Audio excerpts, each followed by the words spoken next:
उल्लास पल्लवित पालित सप्तलोकी निर्वाह कोरकित नेम कटाक्ष लीला श्रीरंग हर्म्यतल मंगल दीपरेखां श्रीरंगराज महिषीं श्रियमाश्रयामः नमः श्रीरंगनायक्यै यद्ब्रूविभ्रम भेदतः ईशेषितव्य वैषम्य निम्नोन्नतमिदं जगत् ஆச்சாரியன் சிச்சன் ஆருயிரை பேணும் அவன் தேசாலும் சிச்சன் அவன் சீர்படிவை ஆசையுடன் நோக்கும் அவன் என்னும் நுண்ணறிவை கேட்டு வைத்தும் ஆர்க்கும் அந்நேர் நிற்கை அரிதாம். திருவரங்கம் திருமுத்தத்து அடியார்கள் நாச்சியாருடைய பூச்சாத்தி உற்சவ சமயத்தில் சமஷ்டி உபநயனத்துக்காக கூடி அந்த சமயத்தில் இந்த சம்பிரதாய விஷயமாக ஒன்னிரண்டை அனுபவிக்க வேணும் என்பது சபையாருடைய நியமனம்.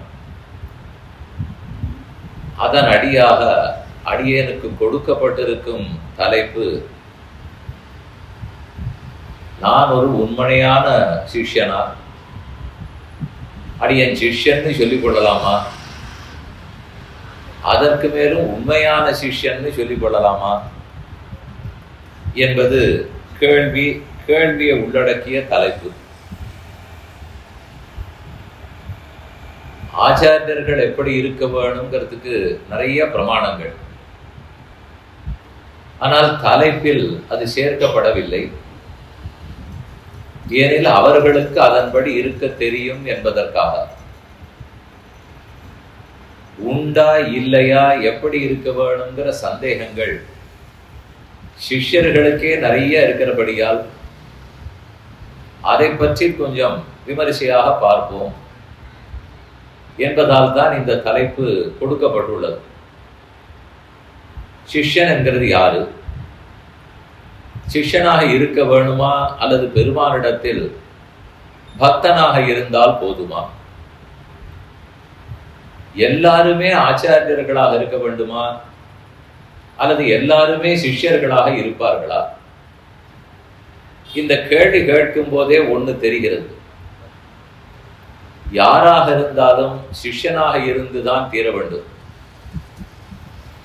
ஆனால் எல்லாரும் ஆச்சாரியனாக இருக்கணுங்கிற அவசியம் இல்லை. ஏன் ஆச்சாரியர்கள் எல்லாம் ஆச்சாரியர்களாகவே இருப்பார்களே என்றால், அவர்களும் முதலில் சிஷ்யனாக இருந்துதான் ஆச்சாரியனாக ஆக முடியும். ஆனால் எல்லா சிஷ்யர்களும் சிஷ்யனாக இருந்து ஒரு நாள் ஆச்சாரியனாக வேணும் என்ற தேவையில்லை. அதனால் ஒன்று தெரிகிறது, ஒரு சிலர் ஆச்சாரியர்களாக இருப்பார்கள், ஆனால் ஒருத்தர் கூட மிச்சம் விடாமல் அனைவரும் சிஷ்யனாக இருந்துதான் ஆக வேண்டும். அதனாலேயே நாம் அதை பற்றி என்னன்னு ஆழமாக புரிந்து கொள்ள வேண்டும். சிஷ்யன்கிற சொல்லுக்கு பொருள் யாது? சிஷ்யன்னு சொன்னாலே ஒரு ஆச்சாரியன் இல்லாமல் சிஷ்யன் ஆக மாட்டார். தந்தைன்னு சொன்னால் பிள்ளையே இல்லை பெண்ணே இல்லைன்னு சொன்னா எப்படி தந்தை? மகள்னு சொன்னால் அம்மாவே இல்லாமல் எப்படி மகள்னு வரும்? இத பிரதி சம்பந்தின்னு சொல்லுவார்கள், பிரதி கோட்டின்னு சொல்லலாம். பகவான் இருந்தால், ஆண்டான் இருந்தால் அடிமை இருந்துதான் தீர வேண்டும். அடிமை இருந்தால், ஆண்டான் இருந்தால் தான் அடிமை. அதே போல ஆச்சாரியர்னு ஒருத்தரை சொல்ல வேண்டுமானால் சிஷ்யர் இருந்தால் தான் ஆச்சாரியர். சிஷ்யன்னு நம்மை நாம் சொல்லிக் கொள்ள வேண்டுமானால் ஆச்சாரியன் இருந்தால் தான் சிஷ்யர். அதனால இது ஒவ்வொன்றுக்கு ஒன்று தொடர்புடைய ஒரு சொல். இந்த மண்டபம்னு சொல்றேன், அது இன்னொரு சொல்லை எதிர்பார்க்காது. நாற்காலின்னு சொல்றேன், அது மற்றொன்றை எதிர்பார்க்காது. இதுக்கெல்லாம் பிரதி சம்பந்தி தேவையில்லை. அந்த பொருள் அந்த பொருளாகவே இருந்துவிடும். ஆனா அதே மாமான்னு சொன்னால் மருமகன் இல்லாமல் எப்படி மாமா வருவார்? மருமகன் சொன்னால் மாமா இல்லாமல் எப்படி மருமகன் இருப்பார்? இதெல்லாம் ஒவ்வொன்றுக்கொன்னும் எதிர்பார்க்கிற சொற்கள். இந்த சொல்ல தனியா சொல்ல முடியாது. கடிகாரம் தனியா சொல்லலாம், அது ஒன்று யாருடையதுன்னு சொல்லணுங்கிற தேவையே இல்லை. ஆனா சில சொற்கள் எல்லாம் இன்னொரு சம்பந்தம் இருந்தால்தான் மற்றொன்றை சார்ந்துதான் இருக்கும். அதே போலத்தான் இப்ப நாம பார்க்கிற சொல் சிஷ்யன் அப்படிங்கிற சொல் தன்னடையே நிற்காது. ஆச்சாரியன் இருந்தால்தான் சிஷ்யன்னு சொல்ல முடியும். இனி அந்த ஆச்சாரியன் யாரு, சிஷ்யன் யாருங்கிறத முதல்ல சுருக்கமா பார்த்துப்போம். அவருடைய இன்றியமையாமை என்னங்கிறதையும் சொல்லுகிறேன். அதற்கப்புறம் அதை பத்தி நிறைய பிரமாணங்கள் என்ன இருக்கு, சரித்திரங்கள்லாம் என்ன காணப்படுகின்றன, இந்த ஸ்ரீரங்கத்திலேயே நடந்ததை வைத்துக்கொண்டே எப்படி சிஷ்யர்களுக்கு உண்டான அடையாளத்தை தெரிந்து கொள்ளலாம். இதெல்லாம் ஒரு பக்கம் சொல்றது சுலபமா இருக்க போறது, நீங்களும் கேட்டு விடுவீர்கள். ஆனா எங்க கட்டம் வரும்னால் 2025 இந்த புஸ்தகங்களில் எழுதப்பட்டபடிக்கு சிஷ்யனாக இருக்க முடியுமா அப்படின்றச்சேதான் அது உண்மையானங்கிற சொல்லுக்கு தேவை வருது. நான் சிஷ்யன் அப்படின்னு சொல்லி முடிச்சுடுற வரைக்கும் ஒரு கட்டமும் இல்லை. ஆனா நான் உண்மையான சிஷ்யனான்னு கேட்க போகும்போது அந்த சாஸ்திரம் பிரமாணங்களில் என்ன சொல்லப்பட்டதோ அதன்படிக்கு நாம் வாழ்கிறேனா, வாழறேன்னு சொல்லிட்டா கூட உண்மையாத்தான் வாழ்ந்துட்டு இருக்கேன்னா அது சாத்தியமா இல்லையான்னு தோணும். சாத்தியம் இல்லைன்னு ஒரு நிமிஷத்துல சொல்லிட்டு போயிடலாம், அல்லது சாத்தியம்தான்னு பொய் சொல்லிட்டு போயிடலாம். முழுக்க சாத்தியம் அடியேன் சொன்னால் அது பொய்ன்னு முடித்து விட போகிறீர்கள். சாத்தியம் இல்லைன்னு நான் சொல்லிட்டேன்னால் அப்ப எதுக்கு 7 மணிக்கு தொடங்கினீர்கள்னு கேட்க போகிறீர்கள். இப்படி சொன்னால் ஆபத்து, அப்படி சொன்னால் ஆபத்து. அப்ப சாத்தியம்தான், ஆனா முழுமையா சாத்தியப்படாது. அந்த சட்டத்துக்கும் விரோதம் வராமல் நம்மாலே இந்த காலத்துக்கு சாத்தியமாக இரண்டையும் பொருத்தமாக எப்படி ஆந்தனையும் பண்ண முடியும். ஆந்தனையும்னு சொல்லலாமா, பண்ணா 100% பண்ணணும், பண்ணலைன்னா 0 இப்படிங்கிறது தான் சில பேருடைய வாதமாக இருக்கும். ஆனா ஆந்தனையுங்கிற சொல்லி இருக்குங்கிறதுக்கு ஒரு பிரமாணம் மட்டும் சொல்றேன். வையத்து வாழ்வியல்கள் நாமும் நம் பாவைக்கு செய்யும் கிரிசால் கேளீரோ, பார்க்கடலுள் பையத்து இன்ன பரவன் அடிபாடி நெய்யுண்ணோ பாலுண்ணோ நாட்காலே நீராடி மையிட்டெழுதோ மலரிட்டு நாமுடியோம் செய்யாதன செய்யோம் தீக்குறளை சென்னோதோம் ஐயமும் பிச்சையும் ஆந்தனையும் கைகாட்டி உய்யுமாறண்ணி உகந்துன்னு ஆண்டாளுடைய பாசுரத்தில் உள்ளதா. அதனால என்னையே நீங்க கடுத்து கொள்ளக்கூடாது. ஆந்தனையும்னு சொல்ல உபயோகப்படுத்தலாமா, பண்ணா 100 இல்லைன்னா 0 அப்படின்னு நீங்க சொல்லலாம். ஆனா வாதம் எடுபடாது. ஆண்டாள் பாசுரத்தில் ஆயிரக்கணக்கான ஆண்டுகளுக்கு முன்னாலேயே பண்ணா சாஸ்திரத்துல சொன்னபடி பண்ணுன்னு சொல்லலையே. ஆந்தனையும் கைகாட்டின்னு எப்ப சொல்லு இருக்கிறதோ அப்ப அப்படி காலத்துக்கு தகுந்து இருக்கும். காலத்துக்கு தகுந்து தேயத்தான் தேயும். கர்மயோகத்தை அர்ஜுனனுக்கு கண்ணன் உபதேசிக்க வந்தார். அர்ஜுனா, உனக்காக நான் இப்ப இட்டுக்கட்டி சொல்றேன்னு நினைச்சு விடாதே. உன்னை சண்டை போட வைக்கணுங்கிறதுக்காக கர்மயோகத்தை நானா கண்டுபிடிச்சு சொல்றேன்னு நினைக்காதே. 28 சதுர்யுகங்களுக்கு முன்னால் நானே வேறொரு உருவத்தோட விவஸ்வானுக்கு சொன்னேன். விவஸ்வான் மனுவுக்கு சொன்னார், மனு இக்ஷ்வாகுவுக்கு சொன்னார். காலப்போக்கில் தேய்ந்து விட்டது, அதனால திரும்ப கண்ணனை அவதரித்து உன் தேரில் அமர்ந்து கொண்டு இப்போது சொல்லிக் கொண்டிருக்கிறேன்னு கண்ணன் சொல்றார்.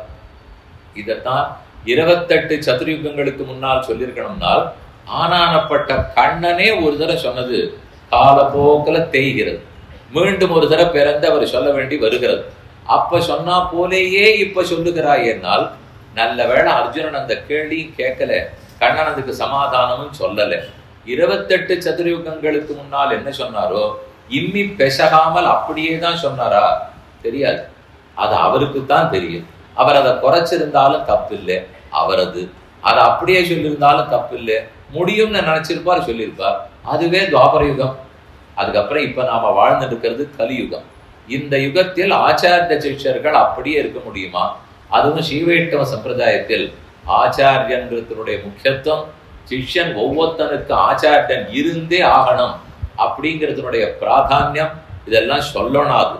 அவ்வளவு அளவுக்கு ஆழமா ஆச்சாரியனுக்கு பெருமை கொடுத்திருக்கும் போது அவர்கள் இருக்க வேண்டிய முறைப்படி இருந்து நாம தான் இருக்க வேண்டிய முறைப்படி இருக்க முடியுமா இருக்க முடியாதான்னு தவித்து கொண்டிருக்கிறோம். அதனாலதான் இன்றியமையாமைங்கிறது வருது. ஆச்சாரியன் இருந்துதான் தீர வேண்டும், சிஷ்யன் ஏற்றுக்கொண்டுதான் ஆக வேண்டும். கண்ணனிடத்தில் அர்ஜுனன் முதல்ல கேள்வி கேட்டதே இதை பற்றி தான். சிஷ்யன்கிற சொல்லுக்கு அர்த்தம் அங்கேயே வந்து விட்டது. கார்பண்ய தோஷோபகத ஸ்வபாவः பிருச்சாமி த்வாம் தர்ம சம்மூட சேதாக யச்ரேயஸ்யான் நிஷிதம் ரூஹிதம் மே சிஷ்யஸ்தேகம் சாதிமாம் த்வாம் பிரபன்னம். கீதை இப்பதான் தொடங்குறது. இன்னும் கர்மயோகம், ஞான யோகம், பக்தி யோகம்லாம் கண்ணன் ஆரம்பிக்கவே இல்லை. அதற்கு முன்னாலே அர்ஜுன விஷாத யோகம்னு கேள்விப்பட்டிருப்பீர்கள். அர்ஜுனன் பட்ட துன்பம், எல்லாம் உறவுக்காரர்களும் உற்றார்களுமா எதிர்கட்சியில நிற்கிறார்களே, இவர்களோட நான் சண்டை போடணுமா, இவர்களை கொன்று அந்த ராஜ்யம் எனக்கு வேண்டுமா, நகாங்ஷே விஜயம் கிருஷ்ண, எனக்கு வெற்றியும் வேண்டாம் அரசும் வேண்டாம், இப்படியே விட்டு விட்டால் காட்டுக்கு போய் ஞான யோகத்தில் தியானத்தில் ஈடுபட்டு இருக்கிறேனே, விட்டு விடேன்னு அர்ஜுனன் கேட்கிறார்.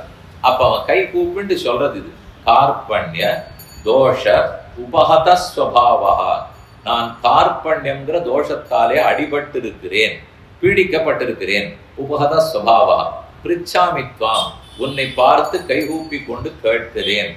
தர்ம சம்மூட சேதா, எது தர்மம் எது அதர்மம்னு எனக்கு தெரியவில்லை, ஆகையாலே உன்னிடத்தில் இதை கேட்கிறேன். தர்மம் அதர்மம் எனக்கு புரியல, குழம்பி போய் இருக்கிறேன், ஆக உன்னிடத்துல கேட்கிறேன். கேட்கிறேன்னு மட்டும் சொல்லிட்டு அவன் விடல, என்னை நீ சிஷ்யனாக ஏற்றுக்கொள்ள வேண்டும். ஷாதி, ஷாதிங்கிற சொல்ல அங்க வருகிறது. பிரிச்சாமித்வாம் தர்ம சம்மூட சேதாக யச்ரேயஸ்யான் நிச்சிதம் ரூஹிதம் மே, எனக்கு எது நன்மை செய்துமோ அதையே நிச்சயமாக சொல்லு. 10 விஷயத்தை சொல்லிவிட்டு இதற்குள் எது சரியோ நீ யோசித்து எடுத்துக்கொள்னு சொல்லாதேங்கிறார். அப்படி சொன்னாலே மக்களுக்கு ரொம்ப கஷ்டம். ஒரு பொருளை கொடுத்துட்டு இந்தாரே இதை உண்டுன்னா சாப்பிடு, இல்லைன்னா வெயினா நல்லா இருக்கும். மோர் குழம்பும் பண்ணியிருக்கேன், வெத்த குழம்பும் பண்ணியிருக்கேன், பருப்பு குழம்பும் பண்ணியிருக்கேன், அவியலும் பண்ணியிருக்கேன், கதமும் பண்ணியிருக்கேன்னா எழுதுபடுவான். அதுக்கப்புறம் யாரும் சாப்பிட மாட்டான். இத்தனையும் இருந்தா குழம்பி போய் அப்பவே வயத்தை ஏதோ பண்றாப்பல் ஆரம்பிச்சிடும். இன்னைக்கு காத்தாலைக்கு ஒண்ணு பண்ணியா, ராத்திரிக்கு ஒண்ணு பண்ணோம், மறுநாள் காத்தாலுக்கு ஒண்ணு பண்ணோம்னா நிம்மதியா இருக்கலாம். ரொம்ப விஷயங்களை நிறைய கொடுக்க கூடாது. அதுவும் இப்பெல்லாம் வெளி இடத்துல நம்ம கடைக்கு போய் காய்கறியை பார்த்து இன்னைக்கு வெண்டைக்காய் பண்ணலாம், கத்திரிக்காய் பண்ணலான்றதெல்லாம் போயிடுது. எதையா இருந்தாலும் கைபேசியை வைத்துக்கொண்டு அதுல தட்டி அதுல வாங்குறாமான்னு பாக்குறோம். அதுல இருக்கிற கடையில இனிமே பாக்கி இல்லை, எல்லாத்தையுமே காட்டுறது. எதை வாங்குறதுன்னு தெரியாது. நிறைய வாங்கினா வயத்துக்கு ஆகாது, வாங்காம விட்டுட்டா பசிக்கும். எதை வாங்குறதுன்னே தெரியாம அதிகப்படியா செலவழிச்சுடுவோம். அதனாலதான் அர்ஜுனன் கேட்கச்சேவே நிறைய விஷயம்லாம் எனக்கு சொல்லாத கண்ணா, ஒன்னே ஒண்ணு சொல்லு. யச்ரேயஸ்யாம் நிச்சிதம் ரூஹிதம் மே தன்மே சிஷ்யஸ்தேகம் சாதிமாம் துவாம் பிரபன்னம், அடியேனை சிஷ்யனாக கொண்டு ஷாதி, ஷாதின்னு சொன்னால் சிக்ஷிப்பாய், வெறுமனே அபிப்பிராயம் சொல்லாதே, தப்பா இருந்ததுன்னா திருத்தி இப்படித்தான் செய்ய வேண்டும்னு சிக்ஷிப்பாய். இந்த சிக்ஷணத்தை யார் ஏத்துக்கிறானோ அவன் தான் சிஷ்யன். முதல்ல அர்த்தத்தை புரிஞ்சுப்போம். சிஷ்யன்னு சொன்னா நிறைய அர்த்தங்கள் சொல்லிக் கொடுப்பார். கணக்கு பாடமா இருக்கும், அறிவியல் பாடமா இருக்கும். அவர் பாட்டுக்கு சொல்லிட்டே இருப்பார், நாங்க பாட்டு கேட்டுட்டே இருப்போம். பண்றது பண்ணாத பத்தி கவலையே இல்லை. இந்த எண்ணத்தை முதல்ல விட்டுடுவோம். அர்ஜுனன் சொல்லும் போதே சாதிமாம் துவாம் பிரபன்னம் சிஷ்யஸ்தேகம், அடியனை சிஷ்யன்னு ஏத்துக்கோ, அடியனை பிரபன்னன்னு ஏத்துக்கொள், இல்ல உறவுக்காரன் ஏத்துக்கோ. ஒரு அத்தை பிள்ளை மாமா பிள்ளை உறவு தானே, உறவுன்னு ஏத்துட்டாலும் சிஷ்யன்னு ஏற்றுக்கொண்டாலும் பிரபன்னன் சரணாகத்தன்னு ஏற்றுக்கொண்டாலும் என்னை சிக்ஷிப்பாய். இந்த முறை, இந்த உரிமை முதல்ல உலகத்துல யாருக்கான் நம்ம கொடுக்குறோமான்னு பாருங்க. அப்பா அம்மா பிள்ளைய சிக்ஷிக்க முடியுமா? கணவன் மனைவி ஒருத்தருக்கு ஒருத்தர் தப்புன்னா சிக்ஷிக்க முடியுமா? தாத்தா பாட்டி பேரனை பார்த்து சிக்ஷிக்க முடியுமா? இதெல்லாமே முடியறதில்லை. முதலாளி தொழிலாளியை பார்த்து சிக்ஷிக்க முடியுமா? முடியாது. ஆச்சாரியன் சிக்ஷனை பார்த்து சிக்ஷிக்க முடியுமானால் முடியாதுங்கிற நிலைமையில தான் இப்ப இருக்கிறோம். ஆனால் கேட்டு உட்கார்ந்து கேட்டு இருக்கிறதே அது முடியணும். இந்த எண்ணம் மனசுல வரணுங்கிறதுக்காகத்தான் தலைப்பே. கேட்டு விட்டு முடியாதுன்னு சொல்லுவதற்காக தலைப்பில்லை. சிஷ்யஸ்தேகம் சாதி மாம் துவாம் பிரபன்னம். ஆச்சாரியனை பொறுத்தவரை சிஷ்யனுக்கு உபதேசிக்க வேண்டும், சிக்ஷிக்க வேண்டும், நல்லது தீயது எடுத்து சொல்ல வேண்டும். அவர் பிரியமானதை மட்டும் சொல்லிட்டு விட்டுட்டா போராது, ஹிதமானதை சொல்லணும். ஹிதம்னு ஒண்ணும் பிரியம்னு ஒண்ணும் அநேகமா ரெண்டும் ஒத்து போகாது. உண்மை பேசணும், நேர்மையா பேசணும் அப்படின்னு ஒரு பக்கம் சொல்லுவா. ஊருக்கு பிடிச்சதா சொல்லணும்வா. அது எப்படி சாமி ரெண்டும் ஒத்து வரும்? ஊருக்கு பிடிச்சது சொன்னா அது உண்மையா இருக்காது, பொய் தான் பிடிக்க போறது. நான் உண்மையை சொன்னேன்னா ஊருக்கு பிடிக்காது, ஊருக்கு பிடிச்சது சொன்னா பொய்யா படும். அதனால ரெண்டும் ஒத்தே வராதுன்னு நினைச்சிட்டு இருப்போம். இந்த யுகம்னாலே வியாபாரம்னு பண்ணணும்னா கள்ளத்தனம் பண்ணாதான் உண்டு. நேர்மையா நடந்தா யாரும் வாழவே முடியாது. இதெல்லாம் நாமா வைத்து கொண்டிருக்கிற சில சட்டங்கள் அப்படின்னு ஒண்ணும் இல்லை. இந்த யுகத்துக்கு தகுந்தா போல எல்லாரும் எல்லா நன்மையும் நமக்கு சொல்லிட்டுதான் இருப்பார்கள். இந்த யுகத்திலாகட்டும் எந்த யுகத்திலாகட்டும் ஆச்சாரியன் இருந்தால் அவர் சற்று கடுமையாக சொன்னாலும் ஹிதம் சொல்லுகிறார் இருக்கும்போது அதை ஆமாம்னு ஏற்றுக்கொள்ளுகிற மனப்பான்மை வந்தாதான் நான் உண்மையான சிஷ்யன். சிஷ்யன்கிறதுக்காக அவர் சொல்லுவார், கேட்டுக்கொள்ளுவோம். பண்ணமா இல்லையாங்கிறத அவர் கேட்க மாட்டார். எனக்கு விருப்பம் இருந்தால் செய்வோம், உண்மைதான். ஆனா அவர் கடுமையா சொன்னாலும் ஏத்துக்கக்கூடிய மனசு இருக்கா? நமக்கு ஹிதத்தை சொன்னா ஆமான்னு ஒத்துக்கொள்ளுவோமா? பிரியத்தை அவரை சொல்லணுங்கிறது இல்லை. உன் வியாபாரம் நன்னா நடக்கிறதா? உடம்பு நன்னா இருக்கா? உற்றார் உறவினர்கள் கல்யாணத்துக்கெல்லாம் போயிட்டு வந்துட்டு இருக்கியா? இதெல்லாத்தையும் கேட்டுட்டு இருக்கிறது ஆச்சாரியனுக்கு வேலை. எனக்கு ஆத்ம உஜ்ஜீவனத்துக்கு வழி கிடைச்சுதா? ஆத்ம நன்மையை தெரிஞ்சுட்டேனா? நேர்மையா நடந்துட்டேனா? எல்லாருக்கும் உதவறவனா இருக்கேனா? எதற்காக பிறவி எடுத்தேனோ அந்த பிறவிக்குண்டான பயனை நடத்தி கொண்டிருக்கிறேனா? இதை ஆச்சாரியன் கேட்பார். இத்தனைக்கும் கண்ணன் உறவுக்காரன். உறவுக்காரர்னாலே பிரியத்தை சொல்லணும். ஆச்சாரியன் சிஷ்யனுக்கு சொல்றாருன்னா ஹிதத்தை தான் சொல்லணும். ஆனா இங்க அர்ஜுனன் சொல்லச்சே மூணையும் சொல்லிட்டான். என்ன உறவுன்னு எடுத்துட்டு சொன்னாலும் சரி, சரணாகதன்னு எடுத்துட்டு சொன்னாலும் சரி. உறவுனால் பிரியமானதை சொல்லுவார், ஆச்சாரியன்றா ஹிதமானதை சொல்லுவார். சரணாகதனால் இவனுக்கு வேற வழி இல்லை, கைமுதல் இல்லை, இவன் வேற உதவி இல்லாமல் தவித்து கொண்டிருக்கிறான்.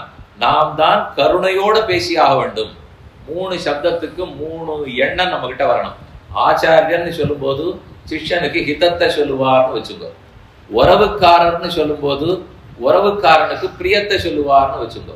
இதுக்கு மேலே பிரபன்னன் சரணாகதன்னு சொன்னோம் இல்லையோ? அப்ப சரண்யன் ஒருத்தர் சரணாகதனை ஏற்றுக்கொள்கிறார்னால் கருணையை காட்ட வேண்டும்.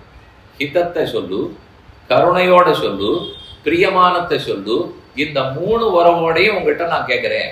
அதை தெரிஞ்சுட்டு தான் 700 ஸ்லோகத்தையும் கண்ணன் அனுகிரகித்தார்.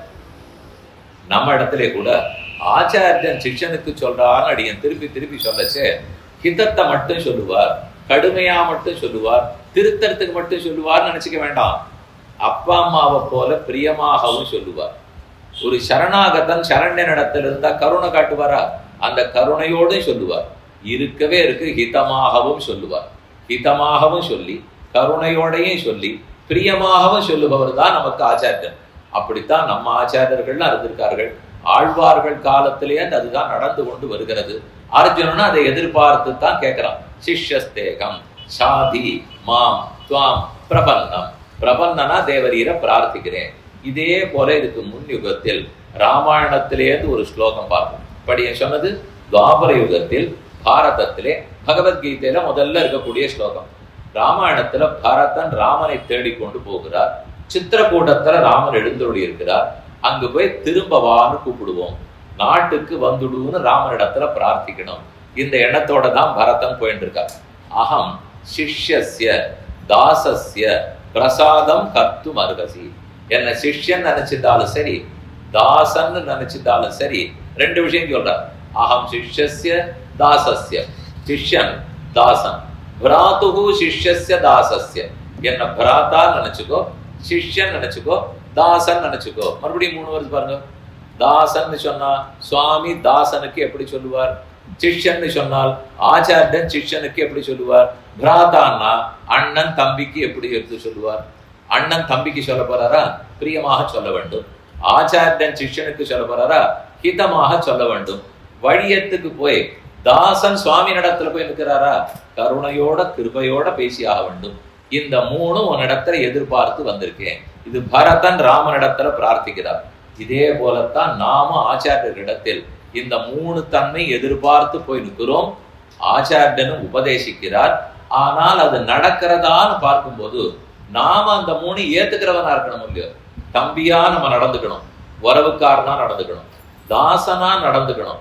அப்பதான் அந்த சுவாமி நமக்கு நல்லது சொல்ல முடியும். சிஷ்யனாக நடந்து கொள்ள வேண்டும். இப்படிங்கிறத ராமாயண காலத்திலையும் பார்க்கலாம், பாரத காலத்திலையும் பார்த்து கொள்ளலாம். இதை பத்தி தான் சுவாமி மணவாள மாமுனிகள் உபதேச ரத்ன மாலையில சாதிக்கும் போது இப்ப தொடங்கறச்சே முதல்ல ஒரு பாஷனை சொன்ன பாருங்க. அதுல அவர் அன்னைக்கே சொல்லிட்டார், ஆர்க்கும் அந்நேர் நிற்கை அரிது. ஆனால் இந்த கிரமப்படி, இந்த பத்ததி, இந்த மரபுப்படி ஒருத்தரால நின்னுடமான்னு பார்த்தால் ரொம்ப அரிது, அவ்வளவு சுலபம் இல்லை. எதை சுலபம் இல்லைன்னு அந்த சுவாமி இடத்துல கேட்டோம். ஆச்சாரியன் சிஷ்யன் ஆருயிரை பேணுபவன்.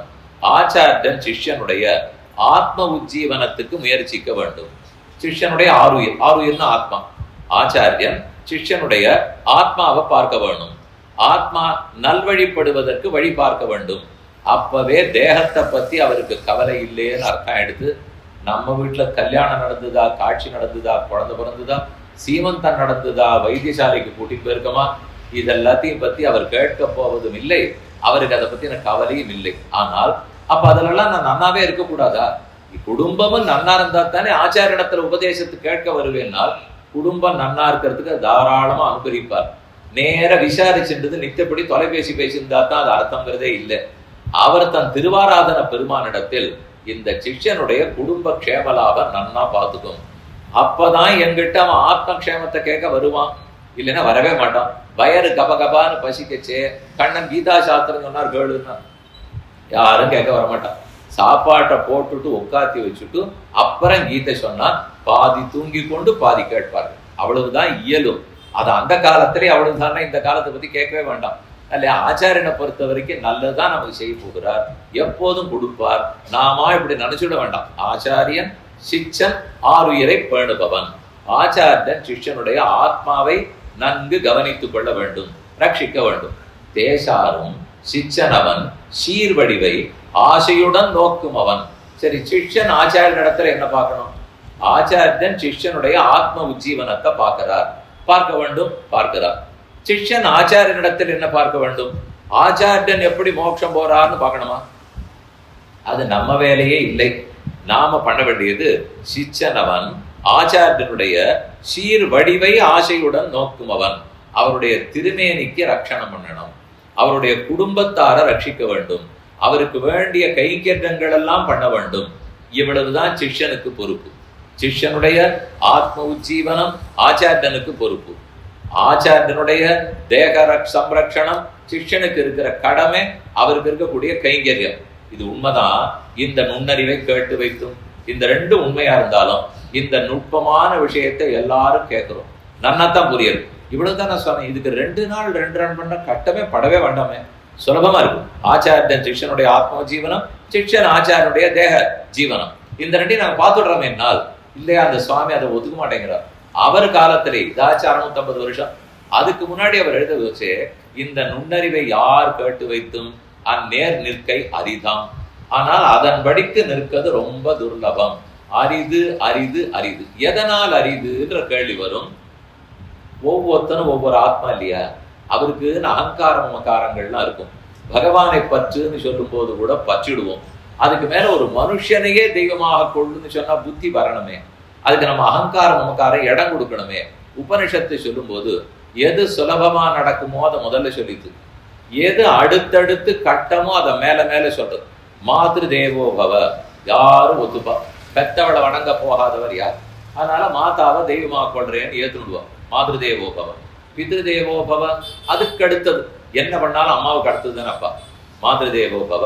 கயாசாத்தத்துக்கு போய் பிண்ட பிரதானம் வச்சாலும் இவளுக்கு தான் நிறைய, அவருக்கு ரொம்ப குறவு. அதுல எந்த தெரிஞ்சு போச்சு, இவதான் ரொம்ப நெருக்கம், அப்பா தான் தள்ளின்னு. அதனால இவருக்கு மாத்ரு தேவோ பவ அடுத்தது. இன்னும் கொஞ்சம் கட்டம் பித்ரு தேவோ பவ. அது வந்தாலும் வந்துடும். சோறு போட்டார், துணி கொடுத்தார், படிக்க வச்சார், எத்தனையோ இருக்குன்னு வச்சுக்கோ. ஆச்சாரிய தேவோ பவ.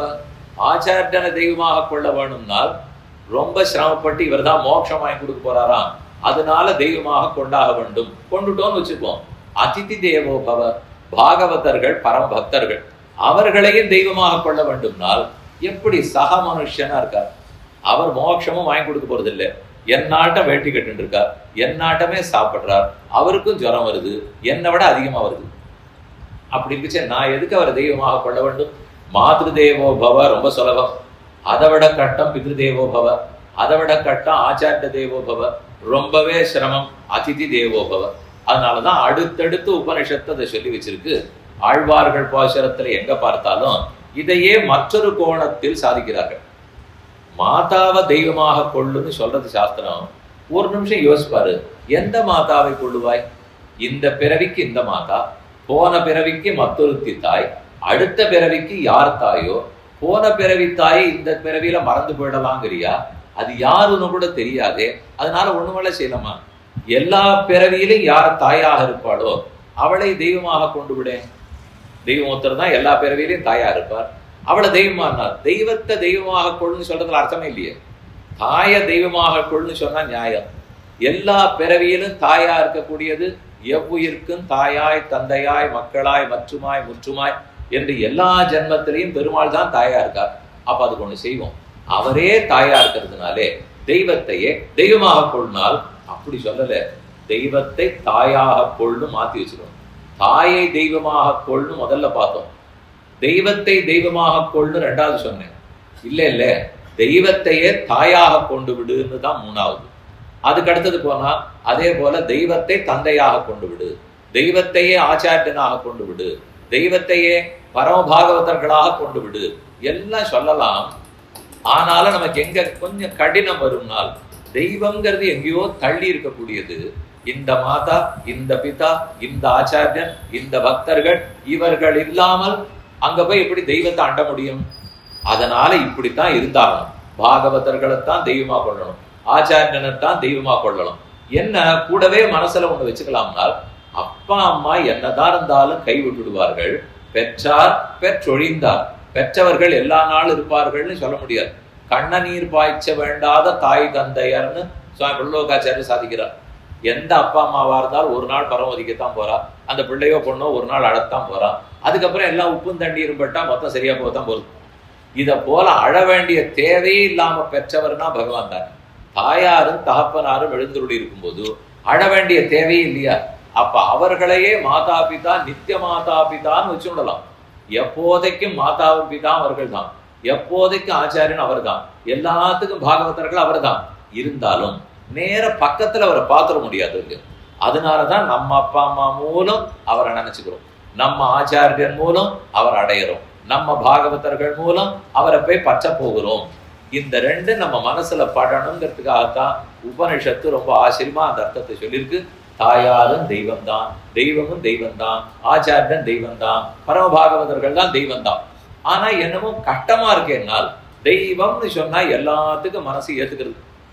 ஆனா பக்கத்துல இருக்கிற ஒரு மனுஷன்னு சொல்லும் போது மனிதர்களையே பார்த்து ஆச்சாரியன்னு சொல்ல முடியுமா? அந்த ஆச்சாரியனை போய் தெய்வமா வேற ஏத்துக்க முடியுமா? ஆனா மதுரகவியாழ்வார் பாடியிருக்கார், திரிதந்தாகிலும் தேவபிரானுடை கரிய போல திருவுரு காண்பன்னான் பொலிந்த நினைவிரான சேவிச்சேன்.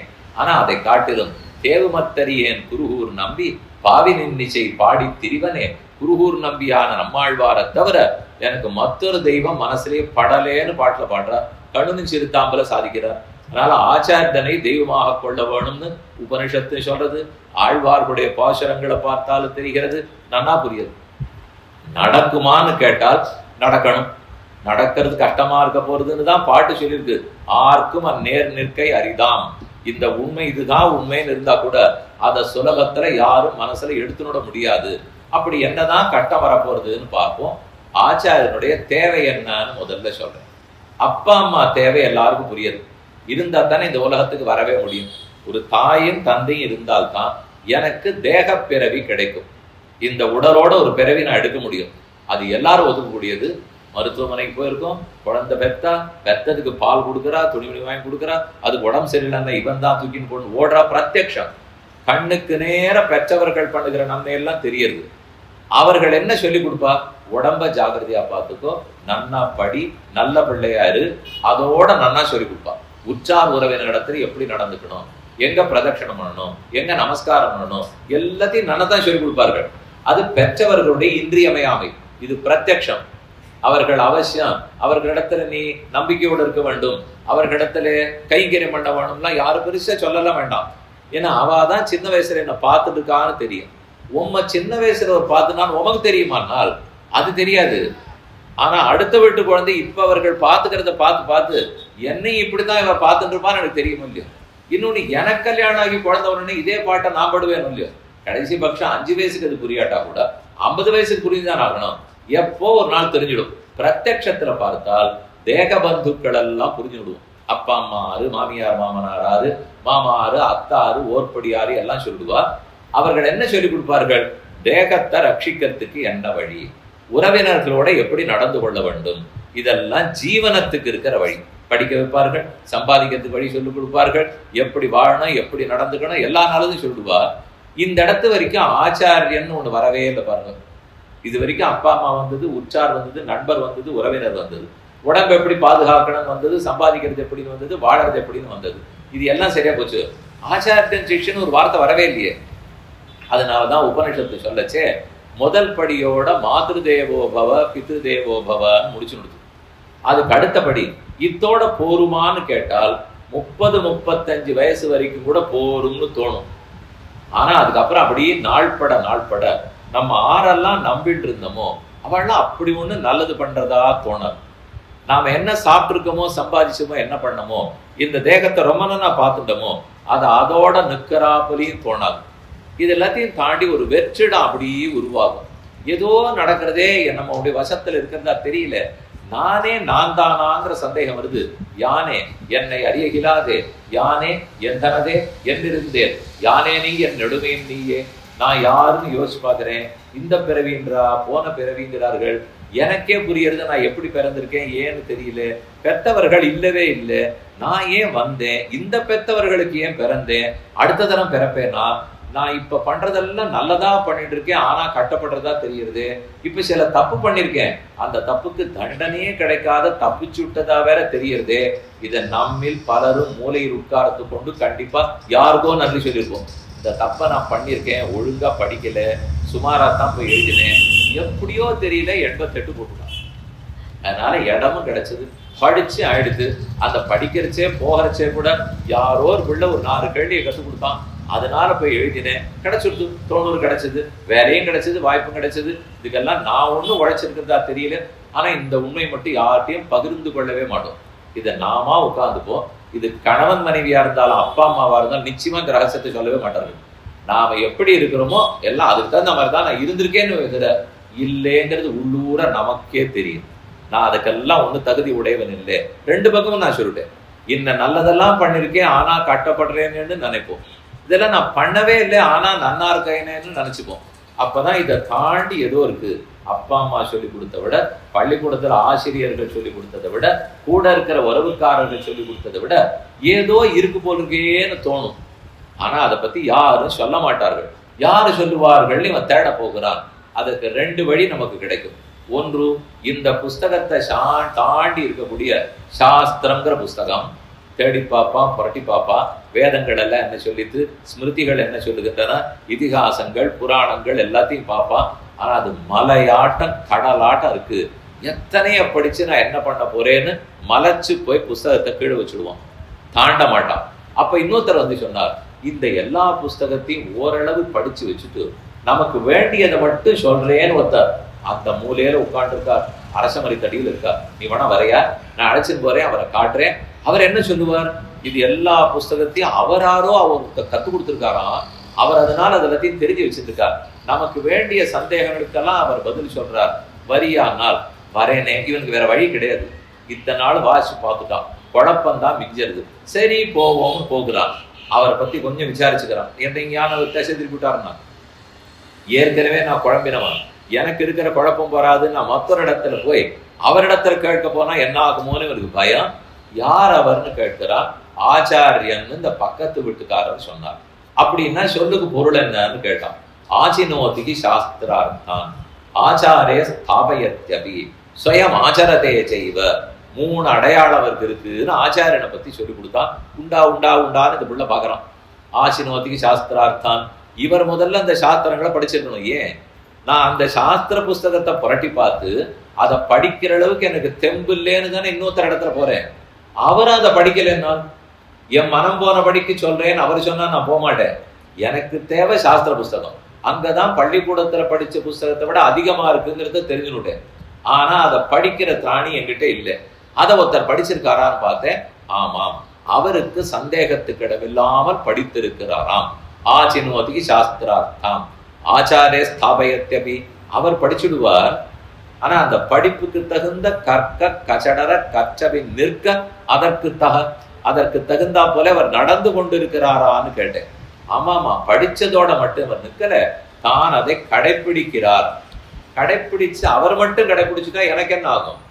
என்னையும் கடைப்பிடிப்ப வைப்பார். 3 விஷயமும் புரிஞ்சுட்டேன். அப்பதான் அவரை நான் ஆச்சாரியன் ஏத்துப்பேன். அவருக்கு ஞானம் நன்னா இருக்கணும், அவருக்கு அனுஷ்டானம் நன்னா இருக்கணும், என்ன அனுஷ்டானத்தின் வழியில வர வைக்கிறவராக இருக்க வேண்டும்.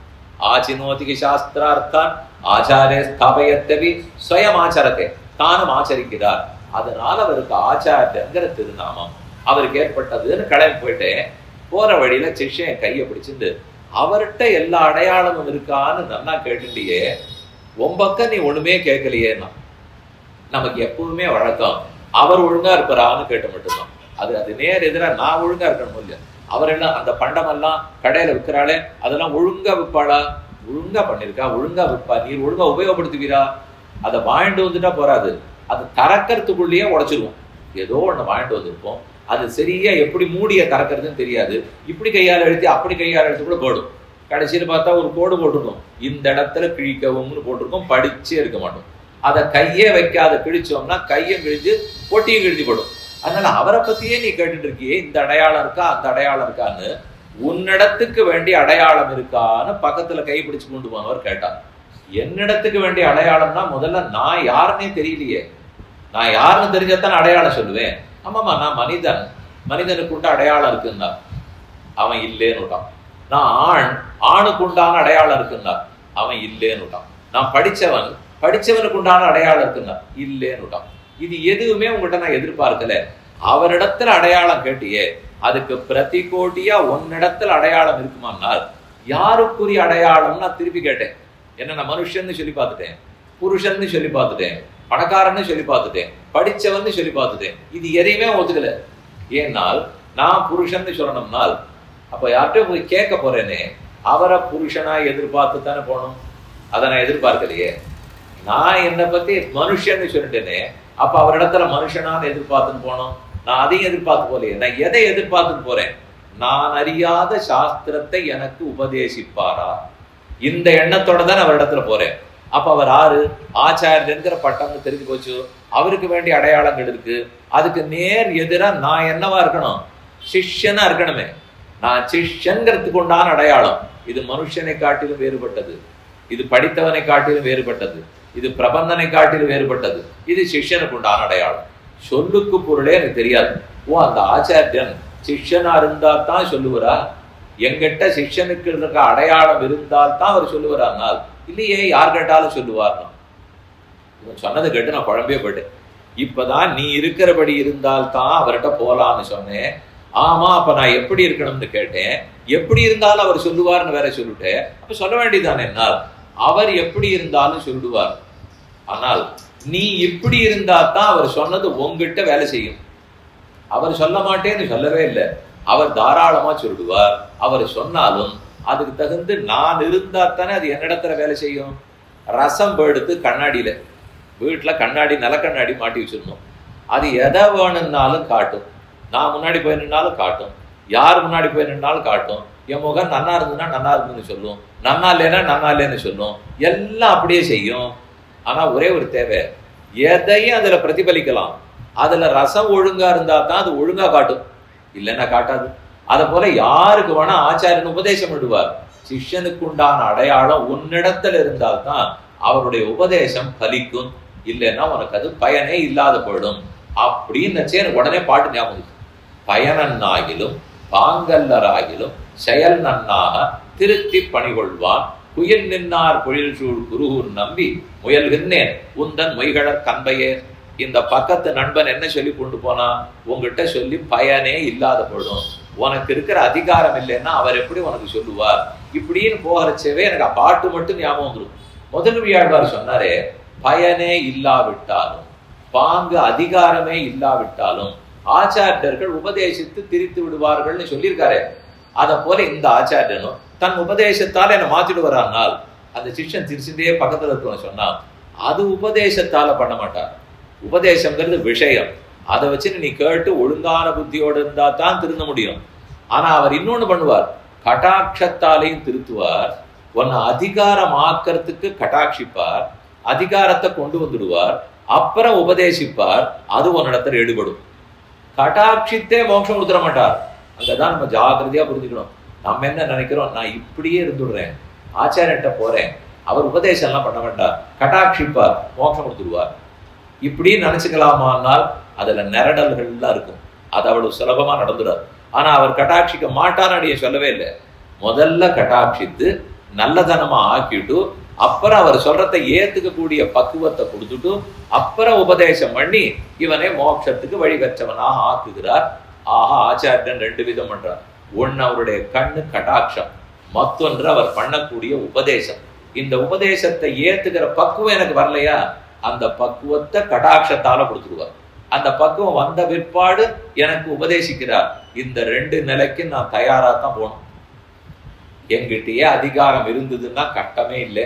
ஆனா அது இல்லைன்னாலும் அவர் அப்படி விட்டே கொடுத்துட மாட்டார். முதல் நிலையும் கொண்டு வந்து அடுத்த நிலையும் கொண்டுவார். சுவாமி ராமானுஜர் இந்த க்ஷேத்திரத்தில் எழுந்துருடி இருந்த காலம். அவருடைய ஆச்சாரியர்கள் தங்கள் தங்கள் குமாரர்களை திருத்த முடியல. வாத்தியார் பிள்ளை வாத்தியார் திருத்த மாட்டார் அந்த நாளில் ஒன்று சொல்லிட்டு இருக்க முடியும். அது அந்த நாள்ல இருந்தே போடுறது. அதனாலதான் ஆச்சாரியத்தை இவரிடத்துல கொண்டு ஒப்படைச்சுட்டா. ராமானுஜருடைய ஆச்சாரியனே தன்னுடைய குமாரரை ராமானுஜரிடத்தில் கொண்டு வந்து ஒப்படைக்க அவர் கொஞ்சம் தூர்த்த சகவாசம், துட்ட சகவாசம் தான் இருந்தது. ஒன்னும் சொன்ன பேச்சு கேட்க மாட்டார். இருந்தாலும் ராமானுஜர் ரொம்ப சிரமப்பட்டு அவர் உட்காத்தி, இனிமே என் பாடத்துல நித்தியப்படி நீ உட்காரணும். உட்காத்திட்டார். முதல் நாள் கேட்டான், 2ஆம் நாள் கேட்டான், 4 நாள் ஆச்சு. 5ஆம் நாள் அந்த பிள்ளைக்கு அங்கே உட்கார்றதுக்கு மனசே இல்லை. அவள்லாம் கூப்பிடுறா, எங்கேயோ இருக்கிறவாள்லாம் வா வா, நம்ம சீட்டாடுறதுக்கு நேரமாச்சு, இங்கே போனோம் அங்கே போனோம், நீ என்னமோ உட்காந்து காலக்ஷேபத்தில் இருக்க, நேற்று வரைக்கும் எங்களோட இருந்த இன்னைக்கு என்ன நல்லவன் ஆயிட்டேன், இதெல்லாம் கேட்பாடு. திடீர்னு ஒரு பிள்ளை நல்லதாராப்புல இருந்தா அந்த பழைய நண்பர்களுக்கெல்லாம் பிடிக்காது. என்னோட நேற்று வரைக்கும் எல்லா பம்பும் பண்ணிவிட்டு இன்னைக்கு என்ன நல்லவனாட்ட வேஷம் போடுறேன்னுவா. இவனுக்கே ஏற்கனவே ஊசலாடிட்டு இருக்கு. இதை போல ஏதோ 2 கேள்வி கேட்ட உடனே சரி போலாம் கிளம்பே போயிட்டான். 5ஆம் நாள் காலக்ஷேபத்துக்கு ராமானுஜர் வந்து உட்கார்றார். அந்த பிள்ளைய காணோம். பக்கத்துல இருக்கிறவளை பார்த்து எங்கேன்னு கேட்டான். அவனை எதுக்கு நீ ஞாபகம் வச்சுக்கிறீர், அவனெல்லாம் விட்டுடும், அவன் எங்கேயோ போக வேண்டிய இடத்துக்கு போயிடுது. அவனுடைய பழைய சகவாசம் வாசனை எல்லாம் விடலை. போயிட்டான்னா கிரந்தத்தை மூடிட்டான். புஸ்தகத்தை மூடிட்டு திருதண்டத்தை கையில் எடுத்துக்கொண்டு காஷாய சோபி கமனீய சிகானி வேஷம் தண்ட திரையோஜ்வலகரம் விமலோபவீதம் உத்திய தினேஷ நிபமுல்லசதூர்த்தபுன்றம் ரூபம் தவாஸ்து எதிராஜ திரிசோர்மமாக்கிறே இல்லை எனக்கெதிர் இல்லை எனக்கெதிர் இல்லை எனக்கெதிரே எப்பொழுதும் எதிராசன் வடிவழகு என் நிறையத்துடையதால் இல்லை எனக்கெதிர் இல்லை எனக்கெதிர் என்று எம்பார் சாதித்தார் போலே ஆச்சரியமா புடைசூழ 12,000 சீவையிட்டவர்கள் சிஷ்யர்கள், 700 சன்னியாசிகள் சிஷ்யர்கள், எண்ணிறந்த நாரிமணிகள் சிஷ்யர்கள், இத்தனை பேர்ல 6-10 பேர் அங்க இருந்திருக்க மாட்டாளா? அழைத்து கொண்டு எங்க அந்த புள்ள போய் அந்த தீய சகவாசத்தோட உட்காந்துருக்கானோ கிட்டக்க போறார். அவன் தூரக்கேந்து சுவாமியை பார்த்துட்டான். அவன் அங்கேந்து சத்தம் போட்டான், நான் உம்மை விட்டு விட்டோம், இனிமேல் உம்மிடத்துல நான் பாடம் கேட்பதாக இல்லை. உடையவர் சிரித்து கொண்டே அப்படியே திருதண்டத்தை தூக்கி பிடிச்சிருந்து, நீர் நம்மை விட்டாலும் நாம் உண்மை விடுவதாக இல்லை, நீர் நம்ம விட்டு இருக்கலாம், நான் உண்மை விடுறதா இல்லை அப்படின்னு அருகிலே கூப்பிட்டு அவனை கடாட்சித்து திருத்தி பணி கொண்டார்னு தான் சரித்திரம். அப்படியே அவன் தூர்த்தர்களோட உட்காந்துருக்கிறச்சு இவர் நைனன் சிந்தந்தி சஸ்திராணி நைனன் தகதி பாவகா நச்சைனன் கிளேதயன் தியாபகா ந சோஷயதி மாருதா இப்படின்னு உபதேசித்திருந்தாருன்னா ஒண்ணுமே நடந்திருக்காது. அந்த பிள்ளைய முதல் நிலை கடாட்சித்து திருத்தணும், கிட்டக்க வரணும். மெதுவா அவனுக்கு வேப்பலை தடவி தடவி தடவி அப்புறம் விஷயங்களை உபதேசித்தா தான் மனசுல படும். ஆஹா, ஆச்சாரியன் சிஷ்யனிடத்தில் பிரியத்தோடு கடாட்சிக்கிறார், வந்த பிற்பாடு ஹிதத்தை உபதேசிக்கிறார். இதைத்தான் முதலே சொல்லிருக்கேன். அவர் பிரியத்தோடையும் நடந்துப்பார், ஹிதத்தோடையும் உபதேசிப்பார். கருணை, இப்ப உடையவர் அந்த பிள்ளைகிட்ட காட்டினது கருணை தானே, அந்த கருணையோட அருகிலே அழைத்து வந்தார். இதற்கு நாம் ஏற்புடையவர்களாக ஆக்கிட்டு என்ன மனசுல அப்ப வரும். இதை போல ஒரே நிலைமை நமக்கு வந்திருந்ததுன்னு வச்சுக்கோங்களேன். இப்ப அந்த பிள்ளைய பத்தி நான் சொன்னது நம்ம ஒருத்தரும் சுமாரா அப்படி இருந்தவா தானே, நான் அப்படியே வந்துட்டோமா, ஸ்ரீரங்கம் தான் வாசி வாஸ்தவம் தான், இருந்தாலும் அப்படியே எல்லாரும் நல்லவர்களா இருக்க போறோமா? 10ல் ஒருத்தர்வானா இருந்திருப்பா. எப்படியோ வெண்ணிய வேண்டி வீழ்வருக்கிணங்கி வேர்க்கனார் கரவியை கருதி அப்படி இப்படி நினைச்சுதானே வந்திருப்போம். ஒரு நிமிஷம் அமர்ந்து இதை போல இருந்த எண்ணத்தானே எங்க ஆச்சாரியனும் திருத்திருக்காருன்னச்சே. சிஷ்யனுக்கு முதல்ல என்ன எண்ணம் ஏற்பட வேண்டும்? உபகார ஸ்மிருதின்னு சொல்லுவார்கள். அது சிஷ்யனுக்கு ரொம்பவே இருக்க வேண்டியது. முதல்ல சொன்னது சில அடையாளங்கள்னு சொல்லியிருக்கேன், அது முன்னாடி சொல்லல. என்ன அடையாளம் மெதுவா பார்ப்போம். அத்த காட்டில முக்கியம் இவனை திருத்தினது யாரோ அவர் விஷயத்திலே நன்றி அறிதல். உபகார ஸ்மிருதி. என்னன்னி கொன்னார்க்கும் உய்வுண்டாம், உய்வில்லை செய் நன்றி கொன்ற மகர்க்கு. எந்த நன்றி கொன்றாலும் சரி, செய் நன்றியை மறந்துவிடலாமா? இவருக்கு என்ன செய் நன்றி? துணி வாங்கி கொடுத்தது, ஆகாரம் வாங்கி கொடுத்தது, அந்த நன்றி எல்லாம் அப்பா அம்மாவிடத்துல இருக்க வேண்டியது, ஆசிரியர்கள்ட்ட இருக்க வேண்டியது. இப்ப நம்ம பார்த்துட்டு இருக்கிறது எல்லாமே அதை தாண்டி சாஸ்திரார்த்தம் சொல்லி கொடுக்கிறவரை பத்தி. அவரிடத்துல நன்றி சுலபமா வந்துடுமானால் கொஞ்சம் சிரமப்படும். ஏன்னா கண்ணுக்கு நேர பார்க்கிற எதையும் அவர் பண்ணல. அவர் பண்ணிருக்கிறதெல்லாம் கண்ணுக்கு தெரியாத விஷயத்தை பத்தி. எதை பத்தி பார்த்திருக்கார்? பராகர்த்தத்தை பத்தி மாதா பிதாக்கள் சொல்லிக் கொடுப்பார்கள், உறவினர்கள் சொல்லிக் கொடுப்பார்கள். பிரத்யகர்த்தத்தை பத்தி தான் ஆச்சாரியன் சொல்லிக் கொடுப்பார். அது என்னது பராகர்த்தம்? அது யாது பிரத்யகர்த்தம்னால் அப்படியே உபன்யாசம் ஆரம்பிச்சு 3/4 மணி நேரம் எடுத்து இனிமே இங்க யார் உட்காந்துருக்கா, அங்க யார் உட்காந்துருக்கான்னு இங்க இருக்கிறவங்க திரும்பி பார்க்கணும்னு தோணும், யாரும் கொஞ்சம் திரும்பி பார்க்கணும்னு தோணும். இதுக்கெல்லாம் பராக்கு பார்க்கறதுன்னு பேர். பராக்கு பார்க்காதீங்க, நேர பாருங்கிறோம் இல்லையா? பராக்குங்கிறது அப்படியே சுத்து முத்தும் பார்க்கறது. பிரத்யக்குங்கிறது அங்கெல்லாம் பார்க்காமல் சொல்ற விஷயத்திலேயே எண்ணத்தோட உள்ளூர உள்ளேயே சிந்தத்து கொண்டிருந்தால் பிரத்யகு. இது எது? உலக விஷயங்கள் எல்லாம் பராக்கு, அஜித் விஷயங்கள் எல்லாம் பராக்கு, ஜடப்பொருள்கள் எல்லாம் பராகர்த்தம். பிரத்யகர்த்தம்னால் ஆத்மா பரமாத்மா மட்டும்தான் பிரத்யகர்த்தம். இந்த ரெண்டுத்துக்கு வேறுபாடு இருக்கு. பிறருக்கே தோற்றுமானால் பராக்கு, தனக்கு தோற்றுமானால் பிரத்யக்கு. இதுதான் சுலபமான அர்த்தம். பிறருக்கு தோற்றும் இது இருக்கு, இது தனக்கே தோற்றுமன்னா தோற்றாது. இது கட்டேன்னு அதுக்கு தெரியுமோ? எனக்கு தான் தெரியும். அப்ப இது என்னதுங்கிறது பிறருக்கே தோற்றுகிறதா, அது பராகர்த்தம். ஆனா ஆத்மாங்கிறவர் பிறருக்கா தோற்றுவார்? நான் ஆத்மான்னு அடுத்தவனுக்கு தெரியாது, நான் ஆத்மான்னு எனக்கு தான் தெரியும். பரமாத்மான்னு எனக்கு தான் தெரியும். பிறருக்கு பரமாத்மானா அவருக்கு பரமாத்மா தெரியும், எனக்கு பரமாத்மா தெரியும். ஆனா இந்த பொருளை போல யாருக்கும் தெரியாது இல்லையா? பரமாத்மாவும் தனக்கு தோற்றுவார், ஆத்மாவும் தனக்கு தோற்றுவார். ஆனா பொருள்கள் எல்லாம் தனக்கு தோற்றாது, பிறருக்குத்தான் தோற்றும். பிறருக்கே தோற்றுமானால் பராக்கு, தனக்கு தோற்றுமானால் பிரத்யக்கு. அப்பா அம்மா, மாமா, அத்தை, உறவுக்காரா, பள்ளிக்கூட ஆசிரியர், யார் கத்துக் கொடுத்தாலும் முதலாளி, தொழிலாளி, வேண்டியவன், வேண்டாதவன், எல்லாரும் கத்துக் கொடுக்கிறது பராகர்த்தத்தை பற்றி. யாரும் பிரத்யக்கான ஆத்மாவை பத்தி பரமாத்மாவை பத்தி சொல்ல மாட்டார்கள். ஆச்சாரியன் சாஸ்திரத்தை கையிலே கொண்டு பிரத்யக்குங்கிறது எது, ஆத்மாங்கிற நீ யாருன்னு சொல்லித்தரேன். முதல்ல ஆத்மான்னு ஒருத்தர் இருக்காருங்கிறதுல இருந்து அவர் சொன்னதான் புரியுது. இத்தனைக்கு நான் உணர்றேன், நான் ஆத்மாங்கிறது உணர்ந்து இருந்தாலும் அதை ஒருத்தர் நிச்சயப்படுத்தி சொல்லாத வரைக்கும் எனக்கு புரிய மாட்டேங்கிறதா? அதைத்தான் ஆச்சாரியன் சொல்லி கொடுக்கிறார். பிரத்யகர்த்தத்தை பத்தி உபதேசிப்பவர் ஆச்சாரியன், பராக்க பத்தி உபதேசிக்கக்கூடியவர்கள் மற்ற பேர் எல்லாரும். ஆச்சாரியன் பிரத்யேக பத்தி சொல்றாருனால் பாக்கிக்கு தேவையான மிச்ச பேரிடத்துல உபதேசம் பெறுவதற்கு தேவையான அதிகாரங்களை காட்டிலும் இந்த ஆச்சாரியனிடத்துல உபதேசம் பெறுவதற்கு தகுதி அதிகம் வேண்டாமா? ஏன் அதிக தகுதி வேணும்? அதெல்லாம் வெளி விஷயம். இந்த விசிறி ஓடிட்டு இருக்கு, இது விசிறின்னு சொல்லி கொடுத்தா இது காத்து வரும்னு சொன்னா உடனே புரிஞ்சு போயிடுமே. இல்ல நீ தீர்த்தம் ஆடிட்டு வந்தா தான் இது விசிறின்னு புரியும்னா யாரான அப்படி சொன்னாடான்னா அது சாப்பிட்றதுக்கே தீர்த்தம் ஆடுறான்னு தெரியல, அதுக்கு மேல இது மின்சிரி தெரிஞ்சுக்க போறான்னா அவசியமே இல்லை. இதெல்லாம் ரொம்ப சுலபமா தெரிஞ்சுடலாம். இதே நான் ஆத்மான்னு சொல்லி கொடுக்க போகிறேன், பரமாத்மாவை அடையாளம் சொல்ல போகிறேன்னால் இருக்கிறபடி வந்து உட்காண்டதுக்காகலாம் அது புரியாது. அதுக்குன்னு சில வெளி அடையாளங்கள் தேவைப்படும், அதுக்குன்னு சில உள்ளடையாளங்களும் தேவைப்படுகின்றன.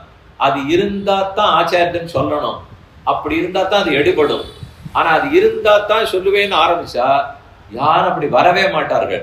அதனால அந்த அதிகாரத்தையும் உண்டாக்கி அதுக்கு மேல விஷயத்தையும் அவர் கொடுத்தாக வேண்டும். இது ரெண்டும் யார் பண்ணுவா சொல்லுங்க? எனக்கு அஜீர்ண வியாதியா இருக்கு, அஜீர்ணத்தையும் போக்கணும், சக்கர பொங்கலும் கொடுக்கணும். இந்த ரெண்டு பேரும் யாராவது ஒருத்தர் பண்ணுவாளோ? அஜீர்ணத்தை போக்குறது வைத்தியர்கிட்ட போனா போக்கி விட்டுடுவார். சக்கர பொங்கல் வேணும்னா ஆச்சாரியன் சாத்துமறைக்கு போனா தான் சக்கர பொங்கல் கிடைக்கும்.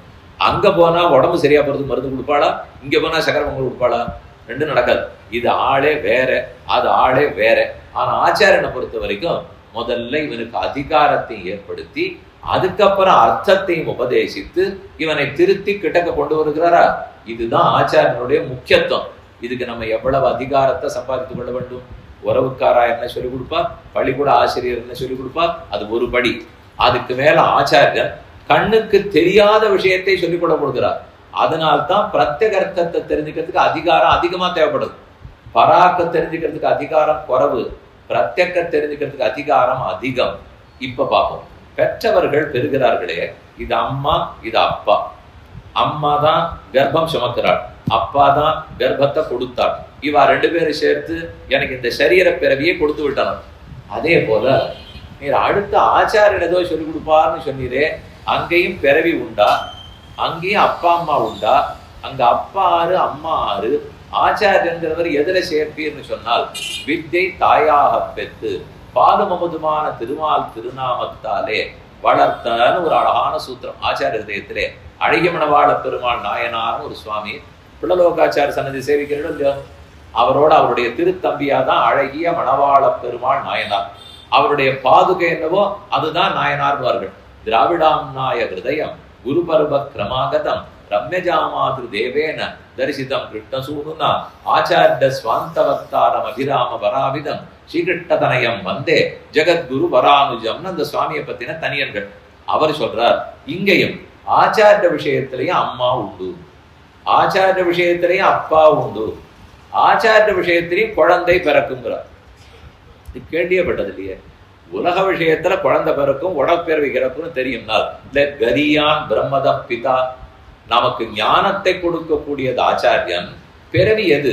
உடற்பிறவி இல்ல, ஞான பிறவின்னு போட்டுக்கணும். இங்கேயும் குழந்தை உண்டு. இங்க அம்மா யாரு? வித்யாங்கிற சாஸ்திரம், கல்வி. அம்மா சாஸ்திரம் தான்.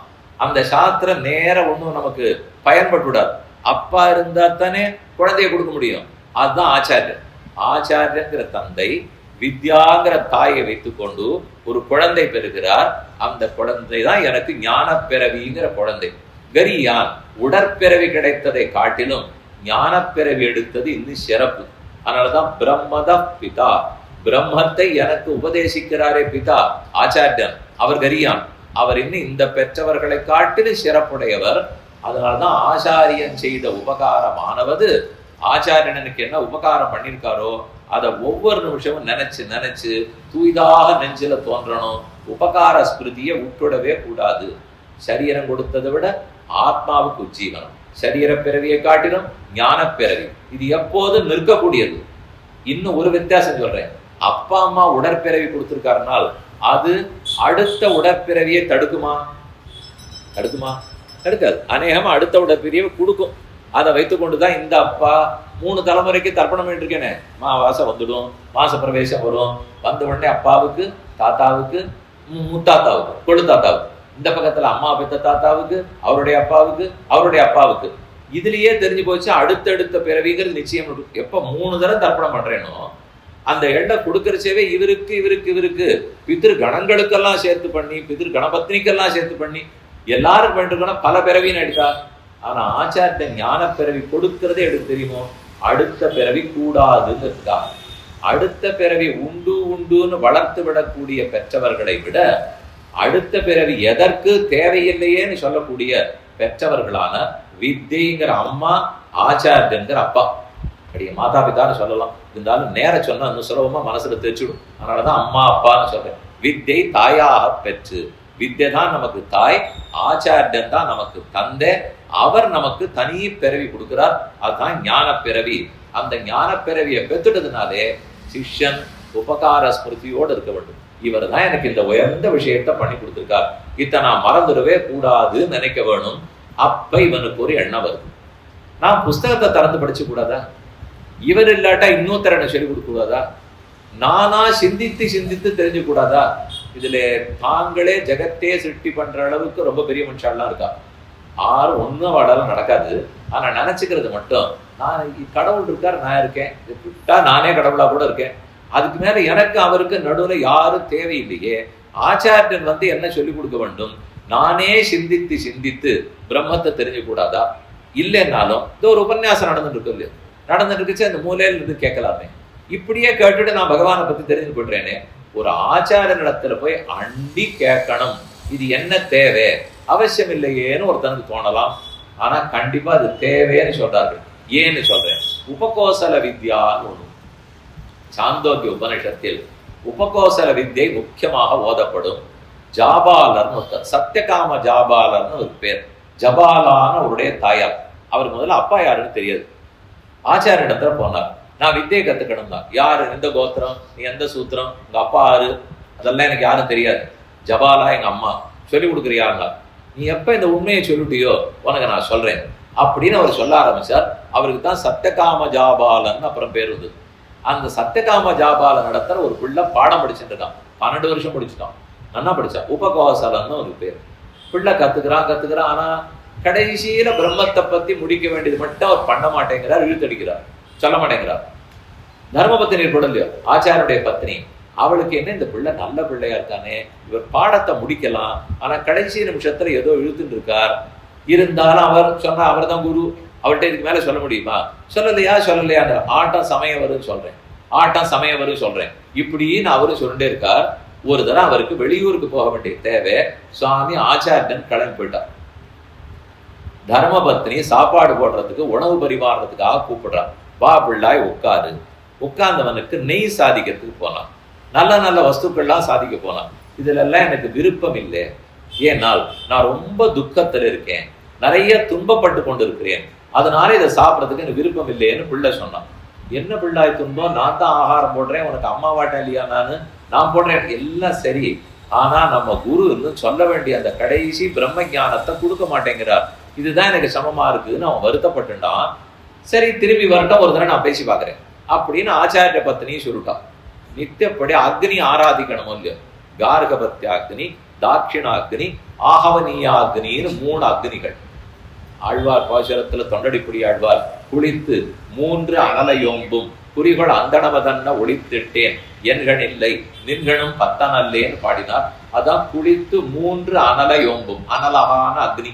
அலம்னா போரும், அனலம்னா போராது, எத்தனை போட்டாலும் போராதுன்னு எரிச்சுட்டே இருக்கும் இல்லையா, அதனால அது அனலம்னு பேர். 3 அக்னிகளை இந்த பிள்ளைகிட்ட தான் திருவாராதனம் பண்ணுன்னு ஆச்சாரியர் சொல்லிட்டு போயிருக்காரு. நன்னா பண்ணான். அதெல்லாம் பண்றதை பார்த்து அந்த 3 அக்னி பகவான்களுக்கு ரொம்ப திருப்தி. பிள்ளாய் நீ எங்களுக்கு நல்லா ஆராதிச்சிருக்க, உனக்கு ஏதாவது நல்லது பண்ணணும்னு எங்களுக்கு தோன்றது, என்ன வேணும்னு அக்னி பகவான் கேட்கிறார். இவன் சொல்றான், எங்க ஆச்சாரியன் எல்லாத்தையும் சொல்லிட்டு கடைசியில சொல்ல மாட்டேங்கிறார், அந்த வித்தியை நீங்க சொல்லி கொடுத்து விடுறீங்களான்னு பிள்ளை கேட்டான். அவ அதை சொல்றதெல்லாம் இல்லை, இருந்தாலும் இந்த பிள்ளை நல்ல பிள்ளையா இருக்கான், ஊக்கத்தை இழந்துடக்கூடாது. அதனால அவர்கள் சொல்ல ஆரம்பிச்சார், கம்மே கம் கம்மே கம் யத்வாவ கம் ததேவ கம் எதேவ கம் ததேவ கம். இதை சொல்லிட்டு நாங்க சொல்ல வேண்டியதெல்லாம் அண்ணனா சொல்லட்டும், பிள்ளை அவனுக்கு புரிஞ்சுதானால் அவனுக்கும் புரியல, நல்ல வேளை இப்ப நமக்கும் புரியல. என்னதான் சொல்றீர்கள்? கம்முன்னு சொல்றேன், கம்முனா என்ன, கம்முனா என்ன? 2வது கா போட்டா ஆகாசம். கம்முங்கிறது ஆகாசத்தை குறிக்கும், கம்முனா சுகம்ங்கிறத குறிக்கும். கம் கம் கம் கம் பிரம்மத்துக்கு அடையாளம் சொல்றா. பிரம்மம் ஆகாசத்தை போன்றது, பிரம்மம் சுகரூபமானது. இதவா சொன்னது எனக்கு புரியல. பிரம்மம் ஆகாசத்தை போலேனா எப்படி இருக்கும்? பிரம்மம் சுகரூபம்னா எப்படி இருக்கும்? பிரம்மத்தை முதல்ல பிராணமயன்னு சொன்னார்கள், அது புரிஞ்சுக்கிட்டேன். ஏன்னா இது உயிர் மூச்சு இருந்தா தான் வாழணும்னு அர்த்தம், பிரம்மம் இருந்தா தான் வாழ்வோம். அதனால உயிர் மூச்சை போல பிரம்மங்கிறது தெரிஞ்சது. ஆகாசத்தை போல பிரம்மம்னா என்னது, சுகத்தை போல பிரம்மம்னா என்னது, அது புரியலையேன்னு இவ கேட்கிறான். அந்த பிள்ளைங்க பதில் சொல்றா. ஏன் தெரியுமா சேர்த்து சொன்னோம்? கம்முன்னு சொன்னா சுகம், கம்முன்னு சொன்னா ஆகாசம், ஆகாசத்தை போலே அபரிச்சின்ன ஆனந்த மயன், ஆனந்த ஸ்வரூபம் பிரம்மம். இதைத்தான் சொல்ல வந்தோங்கிறார். ஆகாசம்ங்கிறது அபரிச்சின்னம், அளவிட முடியாது, எங்கும் எதிலும் நிறைந்திருக்கும், மூக்குக்குள்ளியும் இருக்கும், கண்ணுக்குள்ளியும் இருக்கும், மேலையும் இருக்கும், எந்த இடத்துல திரும்பி பார்த்தாலும் இருக்கும். இப்படி கையை வச்சுட்டா கூட இடுக்கு ஜாஸ்தி இருக்கும். அது என்னமோ அதிகம் செலவழிக்கிறவளா இருந்தா தீர்த்தமே நிற்காது, குறைச்சலா செலவழிக்கிற தீர்த்தம் இருக்குங்கிறா. இதெல்லாம் அவ பண்ணித்தான் பார்த்துக்கணும். இதுக்கு சம்மந்தம் இருக்கிறதா தெரியல. எல்லா இடத்துலையும் இடைவெளி இருக்குங்கிறதுக்காக சொல்ல வந்தேன். ஆகாசம் எங்கும் வியாபித்திருக்கும், எல்லா இடத்துலையும் இருக்க போகிறது. அதே போல பிரம்மமும் எங்கும் வியாபித்திருக்கும், அபரிச்சின்னமாக இருக்கும், அளவுக்கு உட்படாது. அளவுக்கு உட்படாது எது? ஆனந்தம். பிரம்மத்தினுடைய ஆனந்தம் அளவுக்கு உட்படாது. அப்படிப்பட்ட சொரூப சுபாவத்தோட இருக்கிறதான் பிரம்மம் என்று சொன்னார்கள். கேட்டுட்டான் பிள்ளை, விழுந்து சேவிச்சான். நல்ல வேளை இப்ப கிட்டக்க வர ஆரம்பிச்சிட்டாலும் இல்லையா, எது பிரம்மம்னு அடையாளத்துக்கு வந்துட்டா. ஆனா இன்னும் கடைசி அடையாளம் வரைக்கும் சொல்லல. அந்த பிள்ளைக்கு ஆவல் அதிகமா போச்சு. ஆமா தெரிஞ்சுட்டேன், அபரிச்சின்ன ஆனந்த மேல சொல்லுங்கன்னு உடனே அவன் நிறுத்திட்டான். அதுக்கு மேல உபதேசிக்கல. தெய்வத்தை எங்களாட்ட இருக்கிறவாள் ஆராதனை பண்ணி எல்லாம் நீ உபதேசம் கத்துடக்கூடாது. ஆச்சாரியஸ்துதே கதிம் பக்தா, ஆச்சாரியன் தான் உனக்கு ஒரே கதி, அவரை பற்றித்தான் நீ விஷய ஞானம் பெற வேண்டும். எங்களை ஆராதித்ததற்காக ஒரு 2 விஷயம் உனக்கு சொன்னமே தவிர இப்படியே தெரிஞ்சு விடலாம்னு நினைக்காதே. இந்த சரித்திரம் எதுக்கு தெரியுமா சொன்னேன்? இந்த சரித்திரம் சொன்னது ஏன்னா தெய்வத்தினிடத்துல நேரம் அண்டிவிடலாம், புஸ்தகத்தை எடுத்து வச்சுன்னு நானே படிச்சுடலாம் நினைச்சுக்க கூடாது. ஆச்சாரியன் தான் ஒரே கதி. ஆச்சாரியஸ்துதே கதிம்னு சொன்னார்களா, பிள்ளை புரிஞ்சுக்கிட்டான். ஊருக்கு போயிருந்த சுவாமி திரும்பி வந்துட்டார். அவர் 3 நாள் தானே விட்டு போனார். வெளியூர் போனவர் பாராயணம் எல்லாம் முடிச்சுட்டு எல்லாம் ஐக்கியம் எல்லாம் எடுத்து திரும்பி வந்தார். பிள்ளையனுடைய முகத்தை பார்த்தார். உங்க பிள்ளை ரொம்ப பிரம்மத்தை போல இருக்கே, ரொம்ப சௌமிய ரூபனா இருக்கியே, ஆனந்தமா இருக்கியே, யார்கிட்டயோ நீ எதையோ கேட்டுண்டாப்புல இருக்கே. நம்ம ஒரு 15 நாள் நல்லா சாப்பிட்டுருந்தோம்னா உடம்பு கொஞ்சம் பூச்சி நாப்பில் இருக்கும். நமக்கு வேண்டிவா கிளம்பி போயிட்டு திரும்பி வந்தது பார்த்தா ஏது பூச்சி நாப்பில் இருக்கு, சாப்பாடு பலமா, இது கேள்விப்பட்டிருக்கோம். முகத்தை பார்த்து பிரம்ம ஞானம் வந்துருத்தான்னா ஞானம் கேள்விப்பட்டிருக்குமா? இதெல்லாம் அது அந்த நாள்ல தான் சாத்தியமா இருந்திருக்கும். இப்ப நம்ம முகத்தெல்லாம் பார்த்து உன்னுடைய பொலிவை பார்த்தால் கழுதின் சிறுதாம்பு கேட்டுட்ட போல் இருக்கேன், உன்னுடைய முகத்துல தேஜஸை பார்த்தா அமலநாதிபரான் கேட்டாப்புல இருக்கேன்னு யாரான்னு கேட்பாளன்னா இப்படி எல்லாம் கண்டுபிடிக்கிறதுக்கு சக்தியும் கிடையாது. ஒருத்தருக்கு முகம் அப்படிலாம் ஆறதும் இல்லை. எத்த கேட்டுனாலும் அதே மாதிரிதான் இருக்க போறோம். இத்தனைக்கும் உபன்யாசம் ஆரம்பிக்கச்சே கூட பொலிவோடு இருக்கு, முடியறதுக்குள்ள இருக்கிற பொலிவும் போயிடுறது. அப்புறம் முகம் ஆனந்தமா இருக்க போறதா? அவர் கேட்டார் அந்த பிள்ளை இடத்துல முகம் அப்படி இருந்திருக்கு, என்ன உன் முகம் ரொம்ப பொலிவா இருக்கு, என்ன கேட்டு கொண்டாயனா இவன் உண்மையை சொல்லிட்டான். இந்த மாதிரி அக்னி பகவான்கள்லாம் தோன்றினார்கள். என்ன வேணும்னு கேட்டா நான் இதைத்தான் பிரார்த்தித்தேன், இது வரைக்கும் சொல்லியிருக்கார்கள்னால் சரி உனக்கு நான் திரும்பி சொல்றேன். என்னன்னு சொல்லணும்? ஆச்சாரியஸ்துதே கதிம்னு அவ சொல்லியிருக்காளு. உனக்கு ஒரே கதி ஆச்சாரியன் தான், எனக்கு தேவரீர் தான் கத்தின்னு அவ சொன்னான்னு சொல்லிட்டான். ஆனா கத்தின்றதுக்கு நேர எடுத்தெடுப்புற பிரம்மத்தை பத்தி சொல்ல ஆரம்பிச்சுடல. அவர் வேறொரு விஷயத்தை சொல்றார், அப்புறம் வேற ஒரு விஷயத்தை சொல்றார், கடைசியா பிரம்மத்தை பத்தி சொல்லி அவனுக்கு புரிய வச்சுட்டார். சொல்லி முடிஞ்சு போச்சு. அந்த பிள்ளை அப்ப புரிஞ்சுதான், நான் பிரம்ம ஞானம் பெற்றேனோ இல்லையோ ஆச்சாரியன் தான் கத்தின்னு தெரிஞ்சுட்டேன். இதுல என்ன ஆச்சரியம்னால் அந்த பிரம்மம் எல்லாவற்றையும் பிரகாசிப்பிப்பவர், தானே பிரகாசிக்கிறவர், பிரத்யேகாத்மாவாக இருப்பவர், பக்கத்துல உட்காந்துருக்கு இந்த ஆத்மா. இதே நம்ம ஹிருதய கமலம், ஹிருதய கமலத்துக்குள்ள 3 பேர் இருக்கா. ஒண்ணு மனசு, இன்னொன்னு ஆத்மா, இன்னொன்னு பரமாத்மா. இங்க இருக்கார் பரமாத்மா, இங்க இருக்கார் ஜீவாத்மா.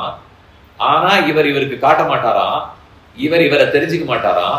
இதுக்கு வெளியில நகமும் சதையுமா இருக்கக்கூடிய ஆச்சாரிய இடத்துல போகணுமா, அவர் சாஸ்திரத்தின் உதவி கொண்டு சொல்லி கொடுப்பாராம். இந்த உள்ளேயே இருக்கிற ஆத்மாவுக்கு வெளியிலேந்து இருக்கிற ஒருத்தர் உபதேசம் பண்ணி பக்கத்துல இருக்கிற பரமாத்மாவை தெரிஞ்சு பாருங்க. இதுதான் சிக்கல். இது நமக்கு தோன்றச்சு, இது என்ன சுவாமி இப்படி இருக்கு, இப்படி தொடுன்னு சொன்னா ரொம்ப சிரமப்பட்டு இப்படி எல்லாம் தொட்டு இருக்கிறேன்னு. அப்படித்தான் தொடர்றதுக்கு முடியும். அப்படித்தான் பகவான் ஏற்படுத்தி வச்சிருக்கார். தான் நேரே வெளிக்காட்டி கொள்ள மாட்டார், தான் தன்னை வெளிப்படுத்தி கொள்ளவே மாட்டார். அதற்குன்னு உரியவர்களை ஏற்படுத்திட்டு அவர்கள் மூலம்தான் தான் வரணும். அப்பதான் நமக்கு அந்த ஞானமே ஏற்படுங்கிறது. அது அவருடைய சட்டம், அவருடைய கட்டளை. இது ஏன்னு கேட்டால் இத்தனை நாள் சொன்னதுக்கெல்லாம் ஏன்னு கேட்டீங்கன்னா நீ பதில் சொல்லிட்டு இருப்பேன். இதுக்கு ஏன்னு கேட்டா அடி எனக்கு தெரியாது. இப்படித்தான் பெருமான் ஏற்படுத்தி வச்சிருக்கார். இல்லைன்னா இன்னொரு தடவை சொல்றேனே, ஒரே ஹிருதய கமல் அது எவ்வளவு இருக்கும்? 4 அடி இருக்குமா? நம்ம ஹிருதயம் எவ்வளவு பெருசு இருக்கு போது? 4 அடி 1/2 அடி, நான் 6 அங்குலம் இருக்குமா?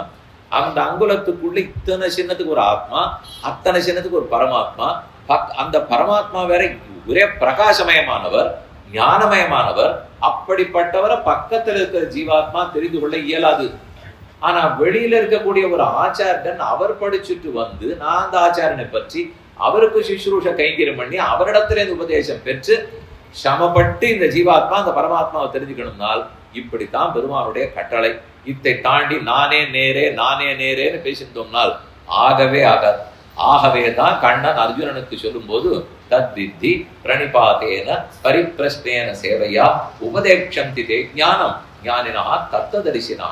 தத்ததரிசிகளான ஞானிகள் என்னை பத்தி உபதேசிப்பா அர்ஜுனா, நான் என்னை பற்றி சொல்ல மாட்டேன்.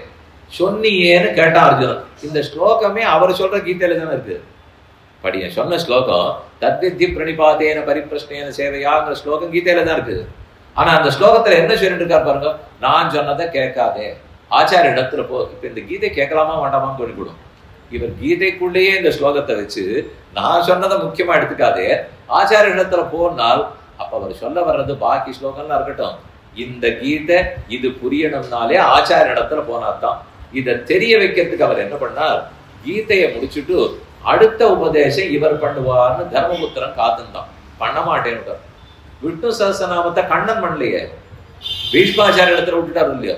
ஆனா அவன் கேட்க வரச்சேவே தர்மபுத்திரன் கேட்கிறான், நீயே இருக்கிய கண்ணா, நீதானே அர்ஜுனனுக்கு கீதை உபதேசிச்சேன், தேவரீரே சொன்னா நான் கேட்டு விடுவேன் என்னால். இல்லை, கீதையில என்ன சொன்னேன் பார், தத் வித்தி பிரணிபாதேன பரிப்பிரஷ்னேன சேவையா. பிரணிபதனம், பரிப்பிரஷ்னம், சேவா, சுஷ்ரூஷா, இது இத்தனை ஆச்சார இடத்துல பண்ணணும். அப்பதான் உபதேக்ஷம் திதே ஞானம் ஞானினா தத்துவ தரிசினான். நான் தத்துவம் அர்ஜுனான். இந்த தத்துவத்தை தரிசித்தவர்கள் ஆச்சாரியர்கள் தான், அவர்கள் தான் தத்துவ தரிசிகள். நீ அவர்களிடத்துல சிஷ்யனா நடந்துக்கணும். இன்னென்னது இருந்தா தான் அவர்கள் உனக்கு சொல்லிக் கொடுப்பார்கள். கடைசியில கண்ணன் 18 அத்தியாயம் சரம ஸ்லோகம் சொல்லிட்டார். சர்வதர்மான் பரித்யஜ்ய மாமேகம் சரணம் பிரஜ அகம் தா சர்வ பாபேப்யோ மோக்ஷயிஷ்யாமி மா சுச்சஹ. முடிஞ்சே போச்சுட்டா அர்ஜுனன்.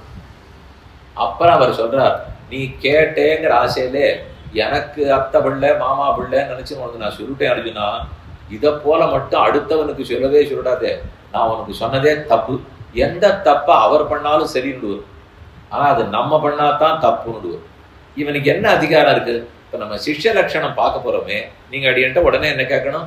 பிரதம சிஷ்யன் அர்ஜுனனாச்சே, கண்ணனுக்கு நேர் சீடன். நீர் இப்ப சொல்ல போற சிஷ்ய லட்சணம்லாம் அர்ஜுனன் இடத்துல இருந்துதான்னு கேட்டீர்கள்னால் அடியும் இல்லைன்னு தான் சொல்லணும். கண்ணனை கீழே உட்காந்து வச்சுட்டு தான் மேல உட்காந்து ஒவ்வொரு நாளும் இவன் மேல ஏறச்சு இவன் காலம் அவன் தோல்ல படுறது, அவன் இவனுக்கு கையை பிடிச்சு கீழே இறக்கி விட்டுட்டு இருக்கான். இதை போல நம்ம ஆச்சாரியர்கிட்ட போறோம், நம்ம சொல்லி கொடுப்பாளா? இல்ல பண்றதுதான் நியாயமா இருக்குமா? அவளுக்கு எடுத்து அப்புறம் மூச்சே விடாதேங்குது. அந்த அளவுக்கு சாத்திர வாக்கியம் இருக்கு.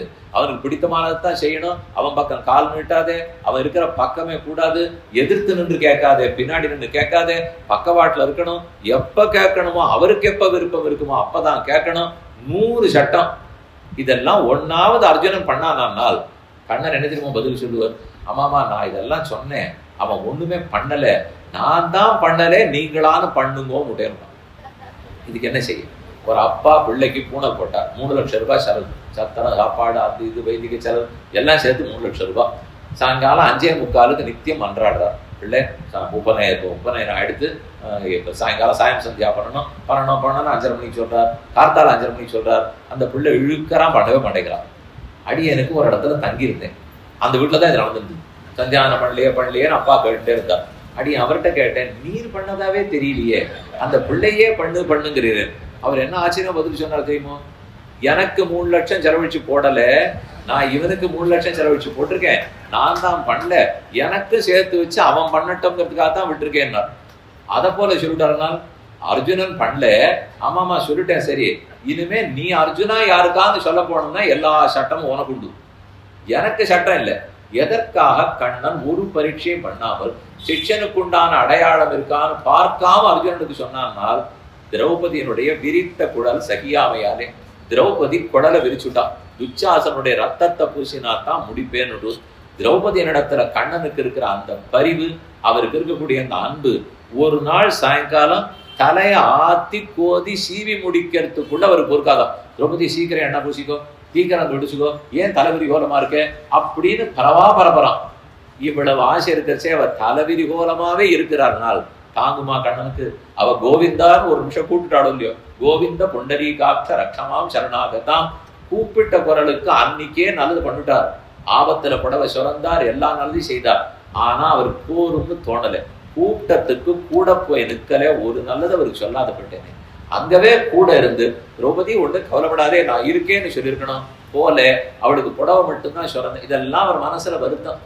அதனால அந்த திரௌபதியினுடைய பரிபவத்தை கண்டு மனசு தாங்காமல் கிடுன்னு ஒரு பரீட்சை பண்ணல. சிஷ்யனுக்குண்டான அடையாளம் இருக்கான்னு பார்க்கவே இல்லை. தடதடான்னு எல்லா அர்த்தத்தையும் சொல்லிட்டார். இப்ப மனசு பதப்பதைக்கிறது. யாரோ ஒரு சுவாமி வந்தார், அவர் உங்க வீட்டை பார்த்துட்டு போலான்னு வந்தேன். சரி, ஏதோ வரவேற்பறையை காட்டுவா, கூடத்தை காட்டுவா, படிக்கிற உள்ள காட்டுவா, தோட்டத்தை காட்டுவா, அனுப்பிச்சு விட்டுடுவா. நேர அழைச்சின்னு போய் பெருமாள் உள்ள இருந்து பழைய நாள் திருவாராதன மூர்த்திகள்லாம் எடுத்து கொண்டு வெளியில காமிச்சு, உள்ள நகநட்டெல்லாம் என்ன வச்சிருக்குமோ அதெல்லாத்தையும் காமிச்சு, யாரான ஒருத்தர் வந்ததுல பதைப்பாலே உள்ள இருக்கிறது எல்லாத்தையும் கொண்டு வச்சுடுவோம். வச்சப்புறம் மனைவி கேட்போம், இதெல்லாம் அவசியம் கூடத்துக்கு கொண்டு வைக்கணுமான்னு கேட்டான். அப்பதான் இவனுக்கு பொறி தட்டிக்கு கொண்டே வந்திருக்க கூடாது போட்டுருக்கு. இவரை பார்த்த வேகத்துல எல்லாத்தையும் கொண்டு போட்டுட்டேன், இப்ப திருப்பி எடுத்துன்னு போலாம்னால் அவர் ஒரு மாதிரி பார்க்க மாட்டாரா? எல்லாத்தையும் கொண்டு வச்சாச்சு, நடுமுற்றத்துல கொண்டு விட்டுட்டார். திரௌபதியினுடைய பருகவத்தை காண்டு சகிக்க மாட்டாமல் மூலையிலே கிடந்த உபனிஷத் அர்த்தங்களை எல்லாம், உபனிஷத்துல மறைத்து வைக்கப்பட்டிருந்த அர்த்தத்தை நடுமுற்ற மாட்டம் குருக்ஷேத்திர போர் பூமி கொண்டு போட்டார். ஓ, இப்பேற்பட்ட அர்த்தத்தை போய் 700 ஸ்லோகத்துல சொல்லிட்டோமே, இவனுக்கு இது ஏற்குமோ ஏற்காதோன்னு இனிமே பதைக்க ஆரம்பிச்சிட்டார். இதை போல மட்டும் ஆச்சாரியர்கள் பண்ணவே மாட்டார்கள். எப்பப்ப எவ்வளவு சொல்லணுமோ அவ்வளவுதான் சொல்லுவார்கள். இவனுக்கு அது மனசுல உள்ள ஏத்துட்டானா, ஜீரணிச்சுப்பானா, பார்த்து சொன்னதானே நமக்கும் ஜெரிக்கும். அம்மாவுக்கு குழந்தை பேர்ல ஆசை, அதுக்குன்னு அது பிறந்த உடனே புளியோதரை கொடுத்தா அது தாங்குமா? அது எப்ப கொடுத்தா தாங்குமோ அப்பதான். அத்தியாபக சுவாமி நித்தியம் கோவிலுக்கு போறார், ஓஹோன்னு தோசை வடை சுண்டல் புளியோதரை எல்லாம் கிடைக்கிறது. அவர் வீட்டுல ரொம்ப நாளா புத்திர பாக்கியம் இல்லை, ஒரு குழந்தை வந்து பிறந்தது, அவர் உடனே மறுநாள்ல இருந்து இது இத்தனையும் கொடுக்கணுங்கிறார். அது குழந்தை என்ன ஆகும்? இருக்கணும், முதல்ல அது இருத்து வளர்ந்தாத்தானே பிரசாதத்தை கொடுக்க முடியும். நமக்கு எல்லாம் மெதுவாத்தான் சொல்ல முடியும். அதற்காகத்தான் ஆச்சாரியர்கள் ஒரு சிஷ்யனுக்கு மெதுவா உபதேசிக்கிறார்கள். அப்படி செய்வார்கள் அர்ஜுனா. நீ நேர போய் நின்று கேட்காதே, நேர நின்று ஆச்சாரிடத்துல கேட்டா எதிர்த்து கேட்கிறாப்புல அர்த்தமா, சமம்னு நினைச்சிடுவாளாம். பின்னாடி போய் நின்றுண்டா ஆச்சாரியன் கடாட்சமே நம்ம பேர்ல விழாதான், அப்ப கடாட்சம் கிடைக்காது.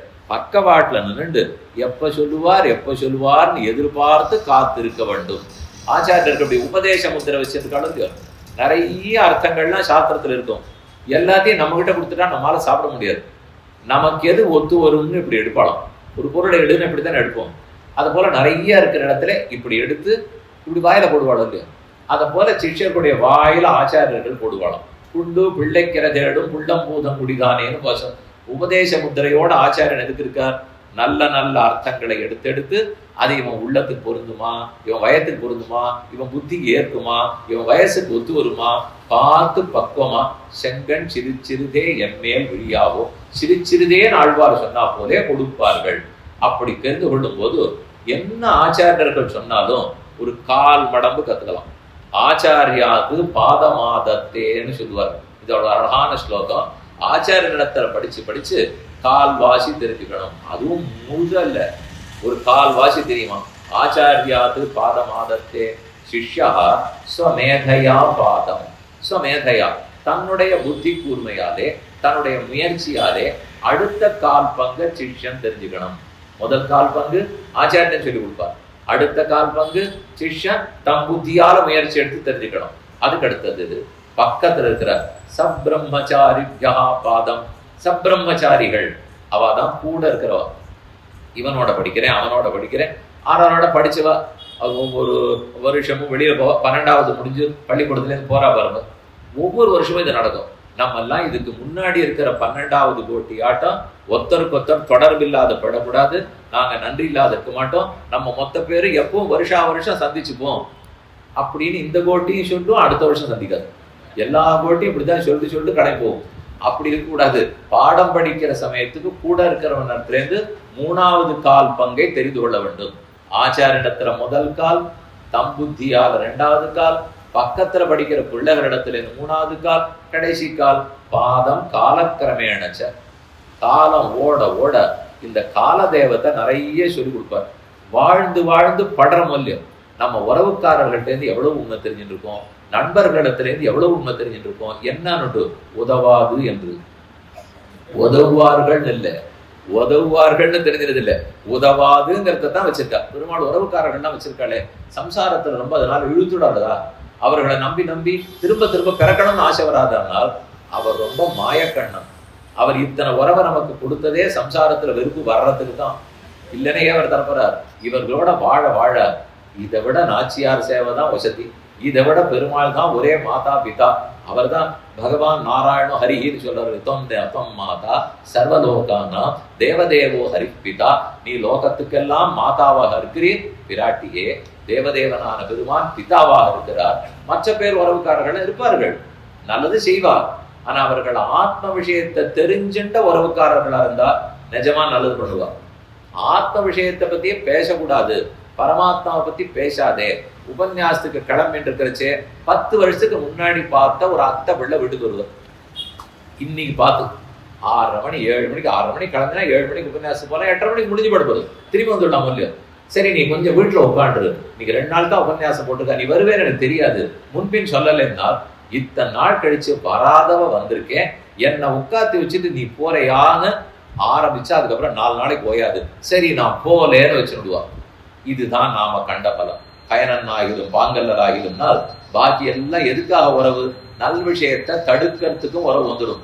அந்த நல்ல விஷயத்துக்கு கூடவான வர்ற உறவா இருக்கணும். இருந்ததுன்னா அதனால பிரயோஜனம் உண்டு. அதை தடுக்கக்கூடிய உறவா இருந்தா என்ன லாபம்? 4 இடத்துல கால் தெரிந்து கொள்ள வேண்டும்.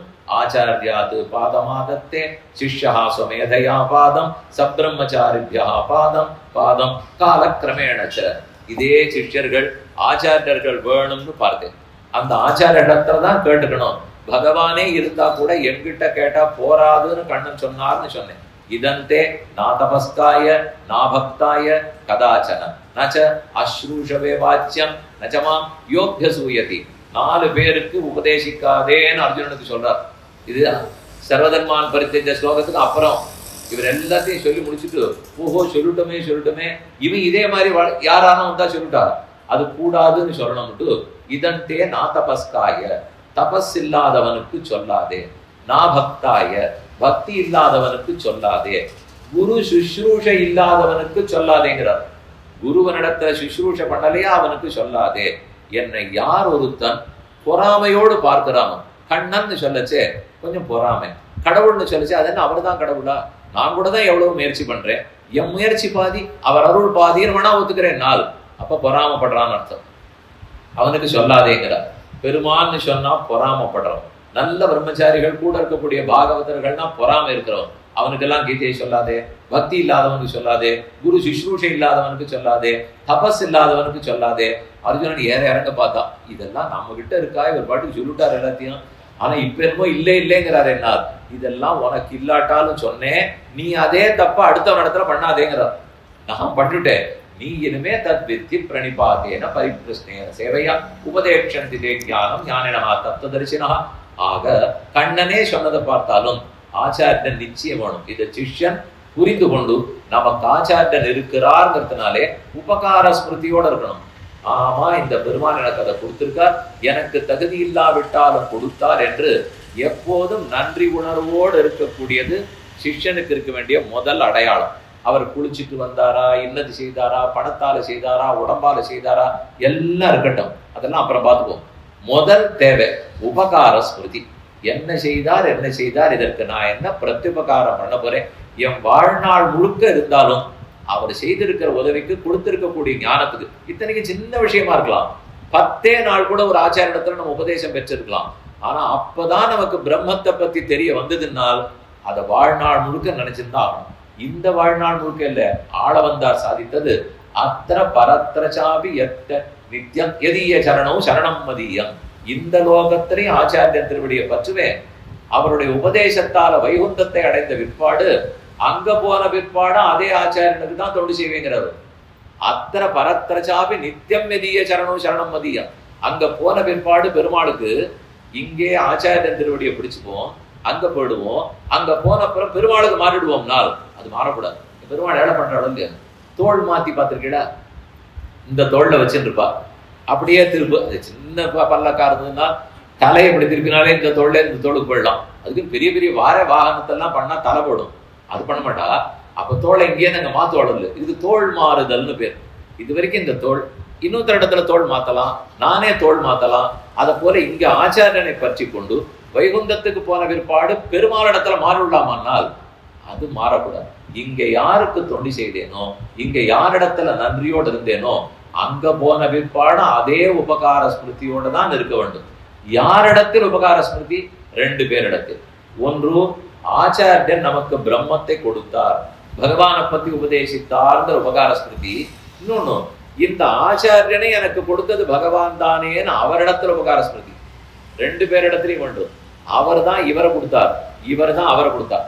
ஒருத்தருக்கு ஒருத்தர் நல்லா பேசி வச்சுருக்கா சுவாமி. அவர் எனக்கு ஒரு ஆச்சாரியனை காட்டி விடுறார், நான் ஆச்சாரியத்துல போனா நான் ஒண்ணுமே இல்லை அவர் தான் சொல்றார். ஆனா பெருமாள் ஒண்ணு பண்ண மாட்டார், இவரை கூப்பிட்டு இவரை ஆசிரியிக்க சொல்லி தான் தான் வசத்தின் இவர் மூலமா சொல்றத அவரே சொல்லிடலாம் இல்லையா. இந்த அவரே எனக்கு உள்ள உட்காந்து இருக்காரு, ஆச்சாரியன் எனக்குள்ளலாம் உட்கார முடியும். ஆச்சாரியன் அவர் திருமாளிகளை தான் இருக்க முடியும், உபதேசம் தான் பண்ண முடியும், 2 மணி நேரம் போகலாம் கேட்கலாம், திரும்பி வந்துதான் ஆகணும். அதற்கு மேல் அவர் எங்கும் வியாபிக்கிறவர்லாம் இல்லை, எனக்கு உள்ளும் புறமும் நிறைந்தவர் இல்லை. நான் நினைச்சா அவர் புரிஞ்சுப்படாது, நான் மறந்தா அவர் புரிஞ்சுப்படாது, இதெல்லாம் நடக்காது.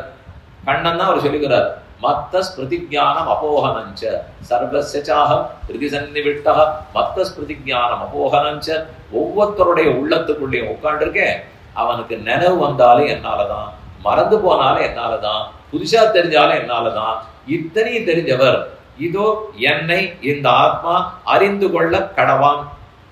ஒரு நிமிஷத்துல சங்கல்பிச்சா முடிஞ்சு விடாதா? பண்ண மாட்டேங்கிறான். உள்ளேயே அமர்ந்து கொண்டு இவனுக்கு அது தெரிய வரட்டும்னு சொல்லாமல் ஒரு ஆச்சாரியனை கூட்டு அவனை அறிமுகப்படுத்தி அவனுக்கு போய் கைங்கரம் பண்ண சொல்லி அவனிடத்திலே உபதேசம் பெற்று அப்புறம் பிரம்மத்தை பத்தி தெரிஞ்சுக்கணும்னு தான் வரமுறை தெரிகிறது. அப்படித்தான் அவருக்கு ஆசை. தன் வித்தி பிரணிபாதேன பரிப்பிரஷ்னேன சேவையா. இதே விஷயத்தை அனுஷ்டானத்திலையும் பெருமாள் பண்ணி காட்டுறார். ஆதி காலத்திலே இருந்து பாருங்களேன், முதல்ல எடுத்துனோம்னால் ராமன் கண்ணன் 2 பேரும் அவதாரம் பண்ணிருக்கிறச்சே அவர்களே ஆச்சாரியனை தேர்ந்தெடுத்துட்ட அளவுக்கு. குலகுரு வசிட்டாச்சாரியர், வசிட்டாச்சாரியத்துல ராமன் மொத்த பாடமும் படிக்கிறார். சாந்தீபின் இடத்துல கண்ணன் மொத்த பாடமும் படிக்கிறார். நாம இத்தனை நாள் என்ன சந்தேகப்பட்டோம்? சிஷ்யன் உபகார ஸ்மிருதியோடு இருக்கணும்னால் ஏன் நேர தெரிஞ்சு கூடாதனால் பெருமாளே சிஷ்யனா அவதரிச்சா கூட நேர தெரிஞ்சுக்கிறது இல்லைங்கிறார். அதை அவரே பண்ணி காட்டல. ஒருவேளை எனக்கு தான் எல்லாம் தெரியுமே, எனக்கு வசிட்டரும் வேண்டாம், விஸ்வாமித்திரரும் வேண்டாம், சாந்தீபனியும் வேண்டாம், ஒத்துரும் இல்லைன்னு தனக்கு தெரியும்னு பெருமாள் நடந்துட்டு இருந்தால் நம்ம என்ன செய்வோம்? அவரே ஆச்சாரியனை பத்தி கவலைப்படல. நான் ஏன் சுவாமி அவரை பத்தி கேட்க போறேன்? அவர் பண்ணி காட்டினதா இருந்தா தான் நான் செய்வேன். எப்ப அவரே பண்ணலையோ நான் விட்டுட மாட்டேனா? ஆனா அப்படி பெருமாள் பண்ணவே இல்லை. இது வெறுமே ராமாயண காலத்தில் பாரத காலத்தில் பண்ணது மட்டும் இல்லை. ஆதி காலத்துல பதரிகாசிரமத்திலே நரனாகவும் நாராயணனாகவும் அவரே அவதரிக்கிறார். நரநாராயணனாய் உலகத்தரனுள் சிங்காம விரித்தான் என்று அவரே நாராயண பெருமாள், அவரே நரன். தானே ஆச்சாரியனுமாய் சிஷ்யனுமாய் இருந்து வெளியிட்டருளினார் திருமந்திரத்தை புலலோகாச்சாரியன் மூச்சுப்படியில சாதிக்கிறார். அவரே ஆச்சாரியனாகவும் அவதரிக்கிறார், அவரே சிஷ்யனாகவும் அவதரிக்கிறார். 2 பேரும் அவரே. ஆச்சாரியனா கூட அவர் இருக்கட்டும், அது புரியுது. ஏன்னா பெருமாள் ரொம்ப பெரியவர், அவர் ஆச்சாரியனா இருப்பார் சொல்லிட்டு போட்டோம். சிஷ்யனா எதுக்கு இருக்கணும்? யாரான் இருப்பாளான்னா, ஒரு பெரிய வண்டி வாங்கியிருக்கேன், 4 சக்கர வாகனம் வாங்கியிருக்கேன், அந்த வண்டியில பின்னாடி உட்காந்து போக ஆசைப்படுறீரா, வண்டியை ஓட்ட ஆசைப்படுறீரான்னா யாரும் வண்டியை ஓட்ட ஆசைப்படுறேன்னு சொல்லவே மாட்டார். வண்டி முதலாளியா இருப்பேன் தான் சொல்லுவார். ஆனா பெருமாள் என்னமோ தெரியல, விசித்திரமா நான் ஆச்சாரியனா இருக்கேன், உபதேசிப்பேன், நானே போய் சிஷ்யனா உட்காந்துப்பேன். அது எதுக்கு பண்றாருன்னு தோணும். ஏனெனில் ஆச்சாரியர்கள் எப்படி இருக்கணும்னு எல்லாருக்கும் தெரியும். இருந்தாலும் பெருமாள் நடத்தி காட்டுறார். சிஷ்யனிருக்கு விருப்பு நாட்டார் அறிகைக்காக. சிஷ்யர்கள் எப்படி நடந்து கொள்ள வேண்டும் நமக்கு தெரியலையாம். அதை நாட்டார்கள் தெரிஞ்சுக்கணுங்கிறதுக்காக அவரே சிஷ்யனா இருந்து காட்டுறாருங்கிறார். தான் நரனாக அவதரித்தது இன்றைக்கும் செல்லலாம். பத்ரிகாசிரமத்துல கர்ப்ப கிரகத்துல சேவிச்சுன்னா நரநாராயண பெருமாள் 2 பேர் இருப்பார். பத்ரி விஷால் இருக்கார், நரன் நாராயணன் இருப்பார், பக்கத்துல நாரத பகவான் இருப்பார். அதே போல கருடன் எழுந்துள்ளி இருக்கிறார். இப்படி பல பேர் சேர்ந்துதான் உள்ள இருப்பா. எல்லாரும் தீபாவளி வந்ததுன்னா விறுவிறுவிறுன்னு மேலேருந்து கீழே இறங்கிடுவா. கீழே எழுந்துள்ளி எடுத்துட்டு அக்ஷய திருத்தியை பாருங்க, அந்த சமயத்துக்கு தான் திரும்ப எழுந்துடுவா. அங்க நரனும் இருக்கார், நாராயணன் இருக்கார். அந்த விருட்சத்தின் கீழே பதரிகா விருட்சம், அந்த விருட்சத்துக்கு கீழே தபஸ் பண்ணிட்டு பதரி விஷால் இருக்கிறார். இது இத்தனைக்குமே ஆரம்பம் அங்கதான். நரநாராயணனாக தானே ஆச்சாரியன், தானே சிஷ்யன். எதற்காக? சிஷ்யன்னா எப்படி இருக்கணும் நமக்கு தெரியணும். சிஷ்யன் ஆச்சாரியன் இல்லாமல் ஒன்னையும் கற்றுக்கொள்ள முடியாது, அனிவாரியம், இன்றியமையாமைன்னு சொல்வார்கள். ராமகிருஷ்ணர்கள் அதைத்தான் பண்ணா. எங்கெங்கயோ அடி எதுக்கு சொல்லிட்டு இருக்கணும்? உட்காண்டிருக்கிறது ஸ்ரீரங்கம், இருக்கிறது சித்திரவீதி. இதே பெரிய பெருமாள் சுவாமி மணவாள மாமனிகளை தனக்கு ஆச்சாரியனாக ஏற்று அவரிடத்திலே பகவத் விஷயத்தை முழுக்க காலக்ஷேபம் பண்ணி அவருக்கே தனியன் சமர்ப்பித்து ஸ்ரீசைலேச தயாபாத்திரம் தீபக்தியாதி குணார்ணவம் யதீந்திர பிரவணம் வந்தே நம்ம ஜாமாத்திரம் முனிந்து சிஷ்யனாக இருந்த ஆச்சாரியனுக்கு எல்லாம் பண்ணிருக்காரு. பெரிய பெருமாளும் ஆச்சாரிய சிஷ்யனை விடல, சிஷ்யன் இருக்கும் இருப்பு தெரிஞ்சுக்கிறதுக்கு. ராமனும் கண்ணனும் விட்டுடலே, ஆனானப்பட்ட நரநாராயண பெருமாளும் விடலே. எல்லாரும் நமக்கு சொல்லி காட்டிருக்கிறது ஆச்சாரியன் தேவை, சிஷ்யம் தேவை. ஆச்சாரியர்கள் தாங்களா இருந்துருவா, சிஷ்யர்கள் இல்லாட்டா கூட இருந்துருவா. அவர்களே ஒரு நாள் சிஷ்யனா இருந்தவா தான். ஆனா சிஷ்யர்களான நமக்கு ஆச்சாரியன் இல்லாமல் எது நடக்கும்? அவர் அப்படி என்னதான் நமக்கு பண்ணாருனால் வெறும் தரை, கட்டாந்தரைய போல இருந்த நம்ம உள்ளம் பரல் பரலா வெடிச்சு போயிருக்கு. ஒரு பாட்டம் மழை பெஞ்சாத்தானே அந்த உள்ள நன்னா திருந்தும். இந்த தரை நன்னா இருக்கணும், அதுல உழணும்னு வச்சுக்கோங்க. வெறும் கட்டாந்தரையில உழ முடியாது. அதுக்கு மழை பெய்யணும், செப்ப நடணும், சேர் அடிக்கணும், கலப்பையை போட்டு உழணும், நல்லா பதமா வச்சா தானே மேல விதைக்க முடியும். ஆனா இங்கே பக்திங்கிற விதைய விதைக்கணும்னால் அதெல்லாம் வழியே இல்லாம கட்டாந்தரைய போலே இரும்பு போல் வலிய நெஞ்சமாக இருக்கிறது. இந்த நெஞ்சத்துல ஒரு பாட்டம் மழை பெய்தா போல் பகவத் விஷயத்தை நன்னா பெய்து அதை பசகு பசகுன்னு ஆக்கி நன்னா உழுது செப்பனிட்டு வச்சிருக்கிறார் ஆச்சாரியன். கல்லாந்தரைய போல கட்டாந்தரைய போல இருந்த நம் உள்ளத்தில் பெருமானை பற்றி நிறைய மழை போல பெய்கிறார். அதை அவர் செய்யற சிறப்பு. இரண்டாவது, நம்ம பாதை பிறழ்ந்து போனோமானால் அப்படியே ஆச்சார உபதேசம் பெற்ற பிற்பாடும் ஒழுங்காவே இருந்துருவோம்னு சொல்ல முடியாது, தப்புறதுக்கு வாய்ப்பு உண்டு. அதை போல தப்பும் போது திருத்துகிறார். அந்த உரிமையைத்தான் நம்ம ஆச்சாரனுக்கு கொடுக்கணும். இது ரெண்டாவது வைத்துக்கொள்க. முதல்ல உபகார ஸ்மிருதின்னு சொன்னேன். ரெண்டாவது, என்னை திருத்தலாம், என்னை தப்புனா தப்புன்னு எடுத்து சொல்லலாம், என்னை சிக்ஷிக்கலாம். இந்த சம்பிரதாய வியாக்கியானத்தில் அடிக்கடி திருத்தி பணி கொள்ளுதல்னு வரும். அடிய தாப்பனார் சொல்லுவார், ஒத்தரையும் திருத்த முடியாது, வேணும்னா திருந்தலாம், நம்ம திருத்திக்கலாம். நாம திருந்தலாமே தவிர இன்னொருத்தரை திருத்தலாம்னா எப்படி? அவன் வந்த தலையை கொடுத்தா திருத்தலாம், தலையே கொடுக்கலன்னா எப்படி திருத்தது?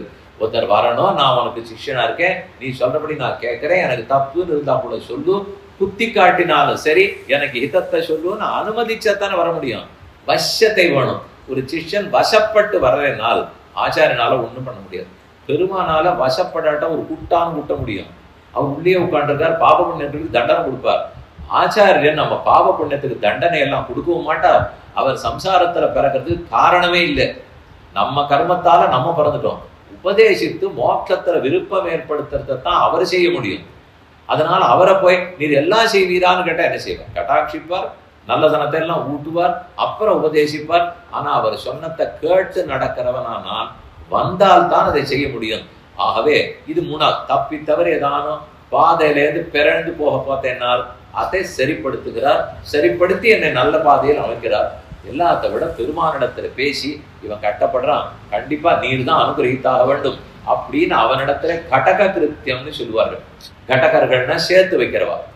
நம்ம கொண்டு போய் பெருமானிடத்துல பேசி இவன் குற்றத்தெல்லாம் பார்க்க வேண்டாம், இதோ பிராட்டியும் புருஷகாரமா பறிச்சிட்டோம், இனிமே தானே தேவரீர் தான் நல்லது பண்ணணும் அப்படின்னு அவங்க கிட்ட போய் பேசுகிறார். உலக வெறுந்தரையா இருக்கிறதுல ஒரு பாட்டம் மழை பெஞ்சதுல இருந்து, தப்பான வழி போனேன்னா திருத்தினதுல இருந்து, கூடவே இருந்து பெருமானை பற்றி உபதேசித்ததுல இருந்து, அவரிடத்துல கொண்டு போய் சேர்த்து வச்ச வரைக்கும் எல்லாம் அவரால் தானே நடந்தது. ஆச்சாரிய ஸ்துதே கதிம் பக்தான உபகோசல நடத்தலே சத்தியகாம ஜாபால அவர் நேர சொல்ல வேண்டிய விஷயத்தை எல்லாம் அக்னி பகவான் சொன்னார்கள். பசுத் மனுஷ்ய பக்ஷிவா ஏச்ச வைஷ்ணவ சம்சயாக தேனைவதே பிரயாசந்தி தத் விஷ்ணோ பரமம் பதம்னு சொல்லுவார்கள்.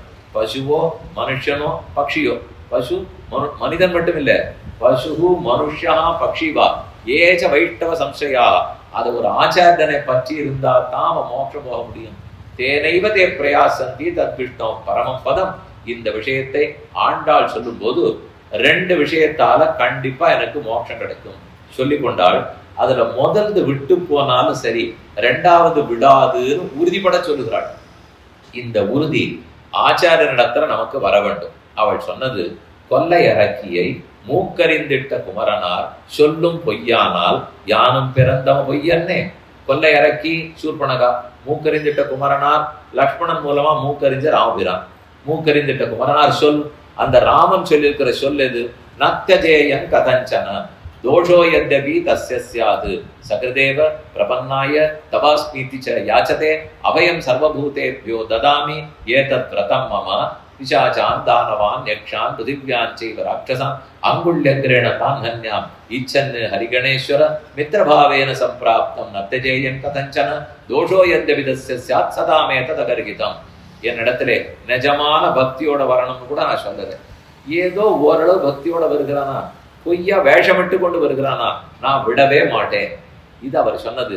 ஆக எப்ப ராமபிரான் கைவிட்டு விட மாட்டேன், என் சரணாகதனை விட மாட்டேன்னு உறுதி சொல்லிட்டாரோ எனக்கு மோட்சம் கிடைக்கிறது நிச்சயம். இது ஆண்டாள் முதலில் சொல்லி கொண்டாள். பெருமானுடைய சம்பந்தம், பெருமானுடைய அனுகிரகம் அது பொய்த்து போகாது. இது முதல். ஒருவேளை பொய்க்கலாம், பொய்க்காது. ஒருவேளை அது பொய்த்து விட்டாலும் விட்டு சித்தர் தங்கள் தேவரை வல்ல பரிசு வருவிப்பரே அது காண்டும். பெரியாழ்வாருடைய வயத்துல நான் பிறந்த பெண்ணு தானே. அந்த பாகவத ஆச்சாரிய சம்பந்தம் கைவிடவே விடாது. பெருமான் கைவிட மாட்டார், ஆச்சாரியன் கைவிட மாட்டார்.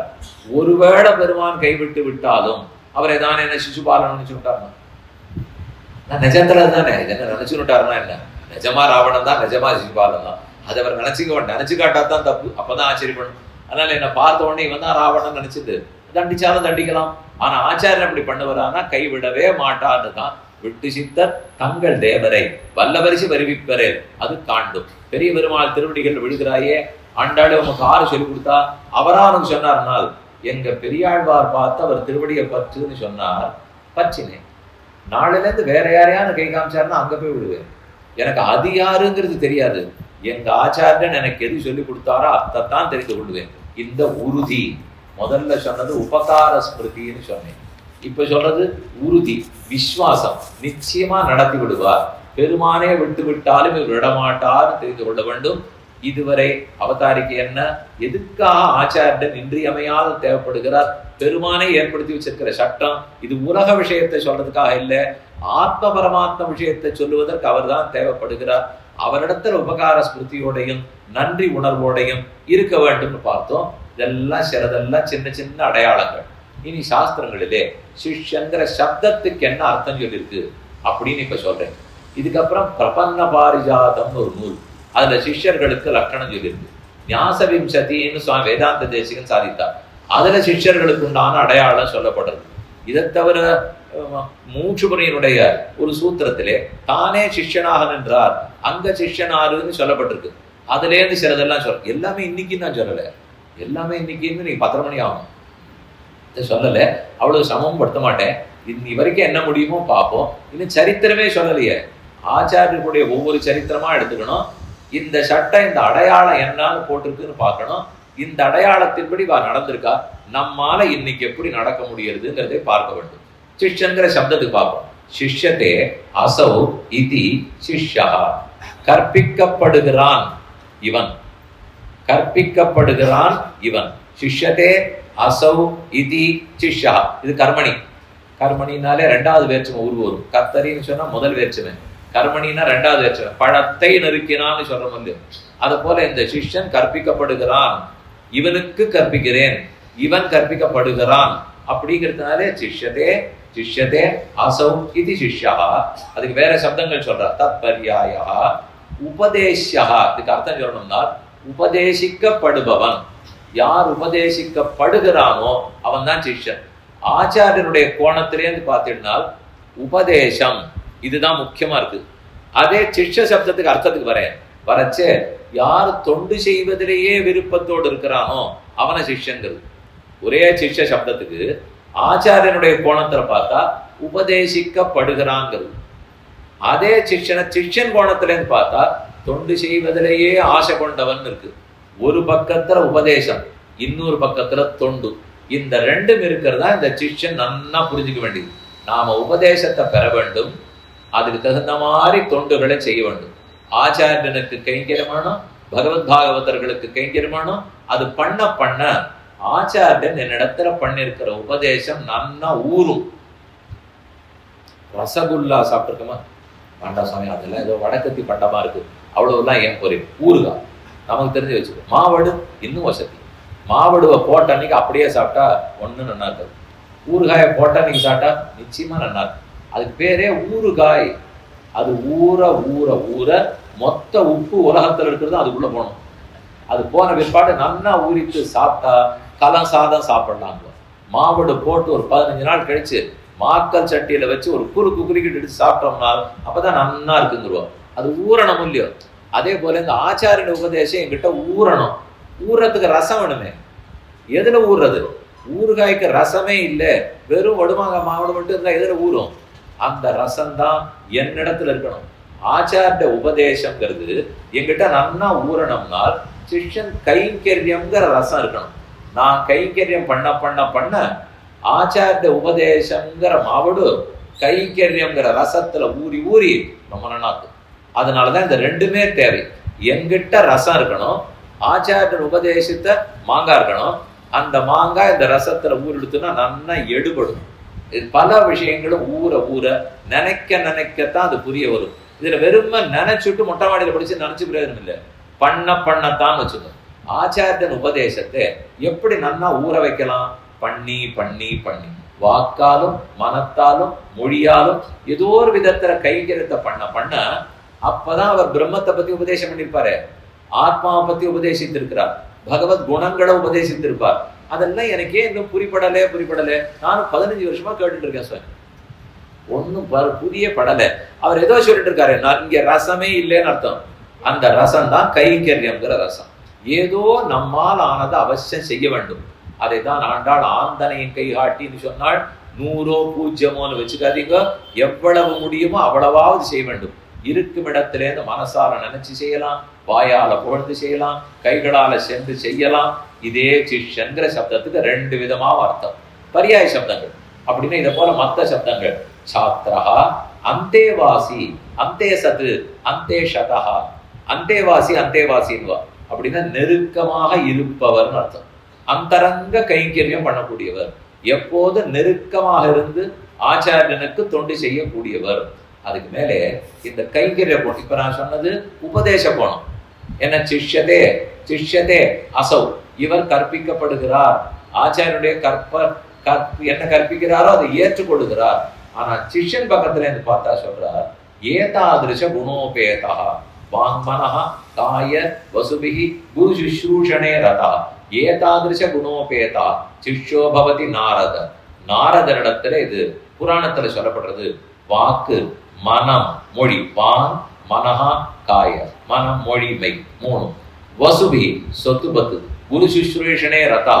இந்த 3 எங்கிட்ட இருக்கக்கூடிய சொத்து, என் சரீரம், என் இந்திரியங்கள் எல்லாம் ஆச்சாரியனுடைய கைங்கரியத்துக்காகவே பயன்படுத்தப்பட வேண்டும். ஏதாதிருஷ குணோபேதா சிஷ்யோ பவதி நாரத தேவதா ஆச்சாரிய சுஷ்ரூஷாம் மனோவாக்காய கர்மபி. மனத்தாலும் மொழியாலும் மெய்யாலும் ஆச்சாரியனுக்கு கைங்கரியம் பண்ண வேண்டும். சுத்தபாவஹா மகோத்சாஹா போத்தா சிஷ்யைதி ஸ்மிருதா சாந்தோ வினீதா சுத்தாத்மா ஸ்ரத்தாவான் தாரணக்ஷமஹா.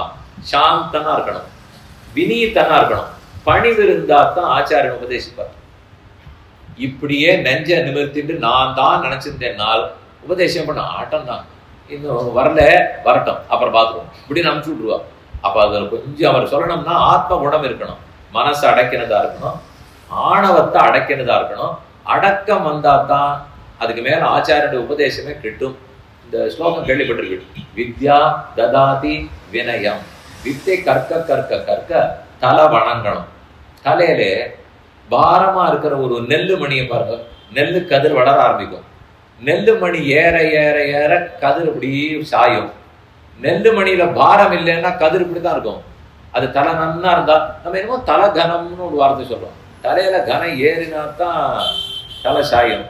கனமே இல்லை காலியா இருக்குன்னா நல்லா நிமிர்ந்து நின்றுப்பான். ஓஹோ உள்ள ஏதோ எடுத்துக்கொள்ளுக்கு வெளியிலே இல்லை சுவாமி, உள்ளே இல்லை, ஏதோ இருக்கணும். உள்ள இருந்தா தானே தலை நல்லா புரியும். அந்த கதிர் எப்படி கனம் ஏற ஏற குனியறதோ, வித்தை ஏற ஏற இவனுக்கு வினயம் வரணும். முதல்ல ஆச்சாரியத்துல கற்க போகணும்னாலே வினீதனா இருந்தா தான் கத்து கொடுப்பார். சாந்தா வினீதா சுத்தாத்மா, சுத்தமான ஆத்மா, ஸ்ரத்தாவான் தாரணக்ஷமா. கேட்கணுங்கிற ஆசை இருக்கணும். ஒரு தரம் புரியலேங்கிறதுக்காக விட்டுட்டு படக்கூடாது. 4 வகுப்புக்கு வரணும்னால் 2 வந்துட்டு 2 போனா போறதுன்னு விட்டுடக்கூடாது. இது என்ன பரீட்சை எழுத போறச்சே 10 கேள்வி கேட்டு 10க்குள் 7 எழுதுகிறாள். அதுவான் அப்படிலாம் பண்ண முடியாது. அது இன்னும் பள்ளிக்கூடத்துக்கு போனா வேணா செய்யலாமே தவிர இங்க எதுனா 4 தெரிஞ்சுட்டா கூட 4ஐயும் கடைபிடிக்கணும். 40 தெரிஞ்சுக்கணும்னு இங்க யாரும் சொல்லவே இல்லை. ஆனா நம்ம பள்ளி கல்வியில என்ன சொல்லி தருவா, நிறைய படி, 10 கேள்வி கேட்போம், அதுல 7 எழுது, அந்த 7க்கே 100 போடுவோம், நீ 35 எழுது. நீ எத்தனை வடிகட்டுறதுன்னு தெரியலையே. நிறைய படி, அந்த படிக்கிற சேவை நாழியை எடுத்துன்னா வாத்தியார் முழு பாடம் எடுக்க மாட்டார். அதுக்கு பதில் 10 கேள்வி மட்டும் பாடத்தின் கடைசியில் கொடுத்துருக்கா. அந்த கேள்வியில இருந்து எனக்கு வரக்கூடியது 8 கேள்வி. அந்த 8க்கு 6 எழுதினா போறோம். 6 எழுதினாலே 100. அந்த 100க்கு 35 எடுத்தா போறோம். அதுவுமே 30 எடுத்தா அந்த திருத்தரவர் 5 போட்டுலாமே. இனி எத்தனை இடத்துல வடிகட்டுற சொல்லுங்க. அந்த மாதிரி எல்லாம் இங்க வடிகட்டுறதெல்லாம் இல்லை. அப்படின்னா பெருமாள் வடிகட்டி இங்கேயே உட்காந்துருவோம்.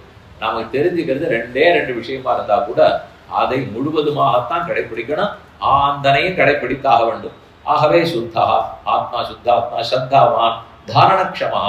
கேட்டதை உள்ளத்தில் தரிக்க வேண்டும், சிந்தித்து பார்க்க வேண்டும். இந்த காதில் கேட்டேன் இந்த காதல விட்டேன்னு சொல்லிடக்கூடாது. கேட்டதத்தனை உள்ளத்துல விட்டு அசை போடணும். மாடு நல்லா மேய்ஞ்சிடும், கொட்டில வந்து உட்காந்து அசை போடும். அதை போல ஆச்சாரிடத்துல கேட்டதை அசை போடுறவனா இருக்கணும். சமர்த்தஸ்ச குலீனஸ்ச பாக்யா மச்சரித்தோ பிரதி.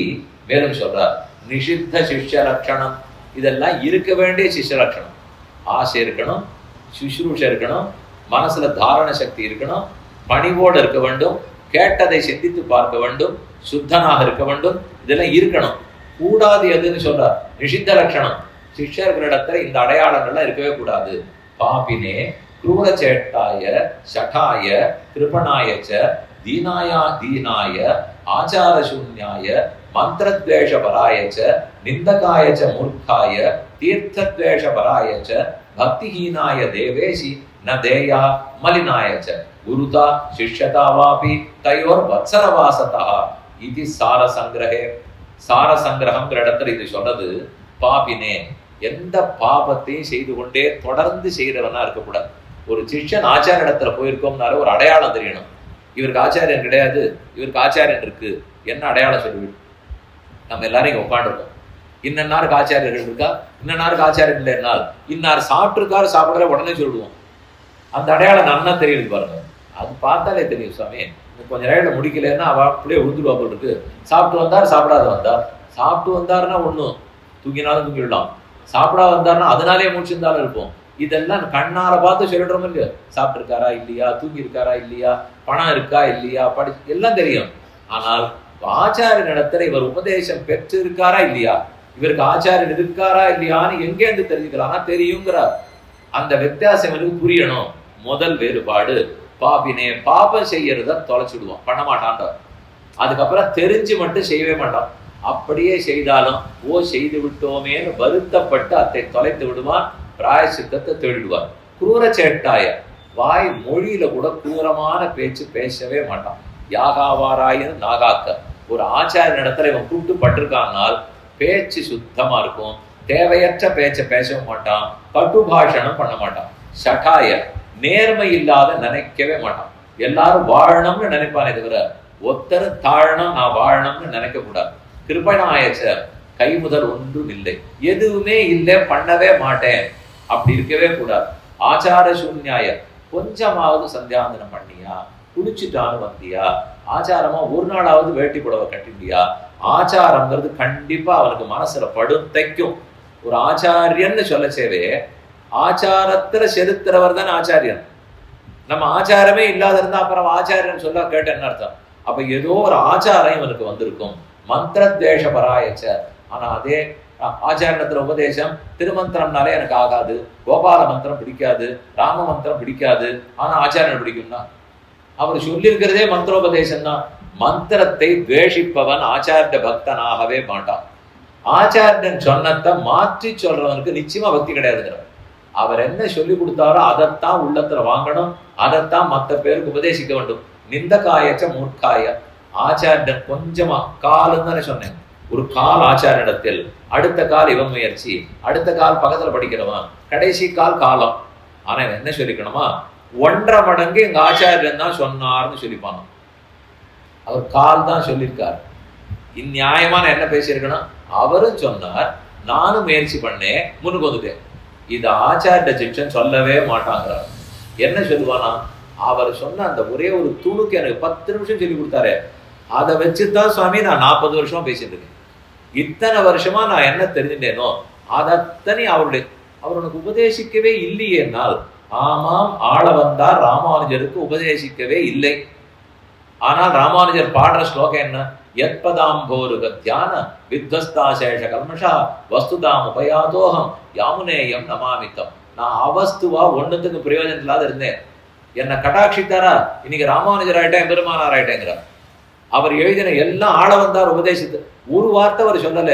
இந்த ஊருக்கு பெரிய நம்பிகள் சொல்லி ஆள வந்தாரை தரிசித்து உபதேசம் பெறணுங்கிறதுக்கு தான் உடையவர் எழுந்துள்ளுகிறார். வரச்சேவே படித்துறைக்கு கடைசி திருமணியை அடமண்டு விட்டார். அவர் இல்ல, ஆச்சாரியன் திருவடி அலங்கரிச்சுட்டார், திருநாட்டுக்கு எழுந்துருளி விட்டார். அதனால அந்திம சம்ஸ்காரம் பண்றதுக்காக ஜிஎஸ் சுவாமி ஆள வந்தார எழுந்துருள 2-3 வந்தாச்சு, பண்ண போறார். ஊரே சோகத்துல ஆழ்ந்திருக்கு. அப்பதான் உடையவர் உள்ள வர்றார். பார்த்தவங்களுக்கு என்னது நம்ம வாங்கிக்கவே, இவரிடத்துல உபதேசம் பெற்று போக வந்தோம், இல்லவே இல்லையே. ஒரு வார்த்தை கூட ஆளவந்தார் இடத்துல அவர் கேட்டதே இல்லை. அவர் பரவதித்த பிற்பாடு மடங்கின 3 விரல்களை என்னென்ன ஆசைன்னு கேட்ட, ஆமா ஆமான்னு சொல்ல சொல்ல ஒவ்வொரு விரல் விரிந்ததுன்னு கேள்விப்படுறோம். இதுவரை என்ன உபதேசம் பெற்றார்? ஆனா அவர் என்ன சொல்லுகிறார்? அவருடைய உபதேசத்தாலதான் மொத்தமா நான் திருந்தினேன். அதனால அவஸ்துவாக இருந்தனால் வஸ்துவானேன்னால் இதுதான் அந்த ஆச்சாரியத்தில் இவனுக்கு இருக்க வேண்டிய நம்பிக்கை. அது ஏன் அவருக்கு இல்லாததை சொல்றீரே சுவாமி, அவர் கால் தானே சொல்லி கொடுத்தாருனால் அப்படி நினைச்சுக்கவே கூடாது. ஏன்னால் ஒரே ஒரு இடம் மட்டும் சொல்றேன். சுவாபிமானத்தாலே ஈஸ்வராபிமானத்தை குலைத்து கொண்ட இவனுக்கு ஆச்சாரிய அபிமான மொழிய உபாயம் விரையில்லை. பெருமாள் நம்ம ரட்சிக்கிறத தானே ரட்சிச்சிடுவார். அவருக்கு நான் சொத்து கண்டிப்பா ரட்சிப்பார். ஆனா நான் என்ன நான் ரட்சித்துக் கொள்ளுவேன்னு சொல்லி சொல்லி அவர் ரட்சிக்க வர செல்லாம் தடுத்துட்டேன். அவரை ரட்சிக்கவே நான் விடலை. இப்ப எனக்கு வழி என்ன? அவரும் பின்னாடி போயிட்டார்.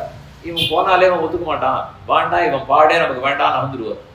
என்னால என்னை ரட்சித்துக் கொள்ளவும் முடியாது. என்னான் செய்கேன் ஆரே கடகன் என்ன எஞ்சிகின்னாய், என்னால என்னை ரட்சிக்க முடியாது.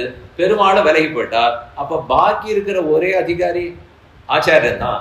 அவரையே விட்டுட்டேன்னா எனக்கு ரட்சணத்துக்கு வேற வழியே கிடையாது. ஆகவே அவரை பற்றித்தான் ஆக வேண்டும். ஈஸ்வரோபிமுகத்தின் குறியாது. பெருமானாகவே இருந்தாலும் ஆச்சாரிய சம்பந்தம் இல்லாத போது நமக்கு நல்ல செய்ய மாட்டார். செந்தடலே வந்தடலச் செய்திடும் அந்தரம் சேர் வெங்கதிரோர்க்கல்லால் மலராவார் என்ன முதலாழ்வார்களுடைய பாசனம் முதலோகாச்சாரியன் சிவஜன்மோனத்தில் சாதித்தார். ஒரு தாமரை மலரணும். எங்கோ இருக்கிற சூரியனை தான் எதிர்பார்க்கும். ஒருத்தன் பார்த்து இல்லை ஒரு சட்டி பானை எடுப்போம், அதுல தணலை நிறைய போட்டு தாமரைக்கு பக்கத்துல கொண்டு போய் வச்சிருவோம். சூடு பக்கத்திலே இருக்கு. எங்கேயோ இருக்கிற சூரியனுடைய சூடு பட்டு அது மலரணும். பக்கத்துல இருக்கிறதுனால சூடுபட்டு மலரலாம் என்னால் மலராது மலராது அலராது உலர்ந்து போய்விடும். எங்கேயோ இருக்கிற சூரியனைத்தான் எதிர்பார்க்கும். அதை போல இந்த ஆத்மாவுடைய ஞானம் மலருவதற்கு யாரும் பக்கத்துல இருக்கிறவங்க உபயோகப்படுத்த முடியாது. பெருமான் எங்கேயோ இருக்கிறவர் தான் இதை மலர்த்தி ஆக வேண்டும். இத்தை ஆழ்வார் பாசனத்துல சொல்லும் போது பெயரும் கருங்கடலே நோக்கும் ஆறு ஒன்பூ உயரும் கதிரவனே நோக்கும் உன் தாமரையாள் கேள்வன் ஒருவனையே நோக்கும் உணர்வு. இந்த ஜீவாத்மா பெருமானத்தான் எதிர்பார்க்கும். அதே சூரியன் இந்த தாமரை தண்ணீர்ல இல்லை, குளத்துல இல்லைன்னு வச்சுப்போம். அந்த சூரியன் என்ன பண்ணுவார்? அதை வளர்த்திடுவார்.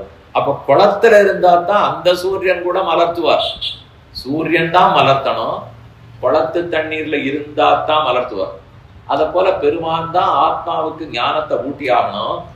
ஆச்சாரிய சம்பந்தம்ங்கிற தண்ணீர்ல இருந்தா தான் அவர் ஞானத்தை கொடுப்பார். இந்த தண்ணீர்ல இருந்து தாமரைங்கிற ஆத்மா வெளியில வந்துடுத்து கண்டிப்பா வளர்ந்துதான் போடும்.